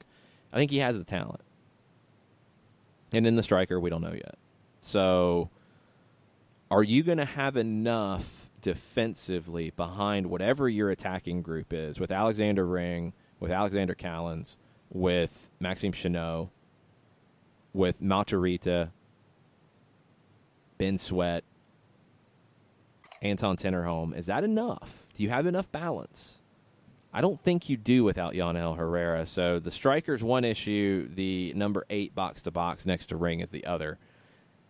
I just want to see what Tarrant does here. And I don't know if he knows what he's going to do yet. And that's scary if you're a New York City fan. Especially this close to the regular season. I mean, you're talking 2 weeks. And if you still think you're bringing in players and you still are trying to figure things out, and it looks like that you're +1 and then you would be +2 when it comes to putting folks on the pitch at certain positions, I had NYCFC in that battle of 4-7, along with Toronto and Philadelphia and Montreal and possibly FC Cincinnati. So, like I said, I still to this day, every single time we discuss NYCFC, all I can sit here and say is I have more questions than I do answers right now about NYCFC. And I'm not going to go as far as the bold prediction, but I'll say that they'll be in that fight of 4-7, if not 4-8. I think the East is wide open, so I don't know what it's going to look like for NYC. I think the sooner they get their striker, the sooner they hit on the way they're going to play, the better. I don't know how close they are to that right now, and I don't know if they're going to have the luxury of waiting all that long to get it figured out. We'll have to wait and see. A couple other news bits before we go. U.S. Open Cup this year hopefully will be much easier to watch. At the U.S. Soccer AGM, it was discussed that U.S. Soccer would bear the brunt of broadcasting these matches. I'm guessing that that's going to involve Vista. I think that probably makes the most sense because then you can produce them out of a central location, but you can have cameras remotely on site. And it's a much cheaper way of producing a game than sending a truck out everywhere. I think that's probably what they're going to do. It would make a lot of sense. I mean, the infrastructure's there. Yes. Kind of a no-brainer to me. Yeah, and just making sure that each site either has someone that they trust when it comes to production or having that parent company, let's just say Vista for the sake of the discussion, Vista having folks who they know in each of these individual markets, making sure that at least the technology and the outbound signal has enough of a pipe for transmission to where you're not fighting to see it crash consistently because of interest or just not having it large enough to where it looks like an 8-bit soccer match. Yeah, I think Vista is the way to go, and they've shown with what they've done that they can handle this sort of thing. So it's going to be fun to see for U.S. Soccer if they're able to do this. Hopefully they can do it from every round moving forward with the first round in May with the amateur and USL League One teams in the mix. It doesn't look like, because they won't play yet, but this will be something to keep in mind for 2020. NISA has been provisionally sanctioned. This is from a release by the National Independent Soccer Association, the NISA, or NISA, I guess as most people call it. It just sounds weird. I don't know. They will begin play in the fall of 2019. They are provisionally sanctioned as a Division III professional league. They will be on the same level of U.S. Soccer as USL's League One. In their release, it says NISA will begin play in the fall of 2019 with teams in at least 8 cities across the country. They had to apply with 8. We don't know who all of those 8 were on the application. In their release, they mentioned clubs in Atlanta, Charlotte, New England, and Philadelphia have already announced their efforts, with the rest expected to go public in the coming days. There was also the expectation that if they got their sanctioning, that more would come on board going forward. So that's why they're given that wiggle room of at least 8. It's a short runway. It's February 18th, and you're looking to start in the fall, maybe September? Yeah. It's doable. It's doable. It's going to be really fascinating to see how these teams build rosters because you'll have USL League One still in play. You'll have USL Championship still playing. You'll have some players, as always happens, who are on benches or out of the loop with their team who might be looking for an opportunity. They might leave if they can get out of their contract or if Nice is going to pay some transfer fees, which would be a surprise at this level. You're also going to have your traditional NPSL summer season and PDL summer season ending by then, so you can sign those players. The PDL teams generally are full of college guys, so you're going to have to be figuring that out if guys are going back to college. It's going to be fascinating to see what the rosters look like. The Atlanta team, I mean, according to Chris Kivlahan at Midfield Press, and this was not announced by the ownership group because we don't know who it is, Kivlahan at the Midfield Press said that it was the First Team SC group that was involved in the Atlanta Sports Village out in Stonecrest that has made really very little progress, if any.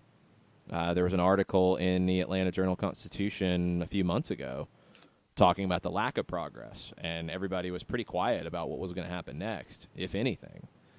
So they're not playing there because there's nowhere to play right now. If it's that group, where do they play in the short term? How does this work? Who knows? We don't even know if it's that group right now. So we'll keep you posted as we know. It's a different league schedule, which I think it's good for U.S. Soccer to see how that works. See if a league playing on this type of calendar can be successful. It's a different approach than USL League One, so that's always good, I think, as you figure out what the D3 can look like. I don't know if you need to just have one Division III professional league in this country. I think it's fine to have multiple.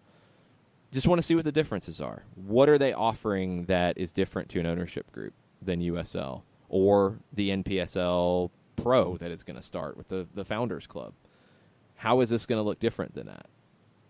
There will be higher standards than the NPSL side because they are sanctioned by U.S. Soccer as a professional league. The NPSL Founders Cup is not. It is sanctioned as an extension of NPSL through the U.S. Adult Soccer Association. They've talked about their internal standards, but they don't have the same standards with U.S. Soccer. This is a good time for all of these things to happen, to start to sort themselves out. I hope that these clubs are focused on the long haul and not the short term. I hope that they're planting the seeds necessary to grow. I hope they can find a way to be sustainable, because that's what it comes down to. Any league plan, any business plan, all that's great, fine and dandy. If you're not sustainable year after year, you're not going to survive. And that's where we need to see what this is going to do. So we'll keep you posted as news breaks on NISA and Atlanta. Atlanta is part of the league. We just don't know where or who or what the details are just yet. We'll let you know as those become available. Tonight, 6:30, soccer over there. Nick Leafy, lots of things to talk about there. We'll talk some CONCACAF. We'll talk South America. We'll talk the European leagues. We'll talk about Wanda Icardi and all the madness at Inter and all the other drama from soccer around the world. We'll talk about that at 6:30 here on the Before we go, soccer over there. Before we go, what? Air horn. Air horn. Air horn. Request. Air horn. Playing. What up? The New York Red Bulls have signed U.S. men's national team defender Aaron Long to a multi-year MLS contract using targeted allocation money, the club announced today. Sporting director Dennis Hamlet and head coach Chris Armas will be available via conference call tomorrow. Smart play. We're not going to sign him to a designated player deal. He's not quite there yet, but this is a guy who went from USL Defender of the Year to the national team really quickly. Full credit to the Red Bulls for being a big part of his development and believing in him when other teams had passed, because they got a jewel in Aaron Long. I think he is a guy who could be with the national team for quite a while and be a stalwart in this league, and it's smart to lock him up. Good signing by the Red Bulls. We'll give you details as we get them on what kind of numbers we're talking about if those become public. But that's it for us. We'll be back for soccer over there at 6:30. Mucha plata, y'all. Mucha night Navy, y'all.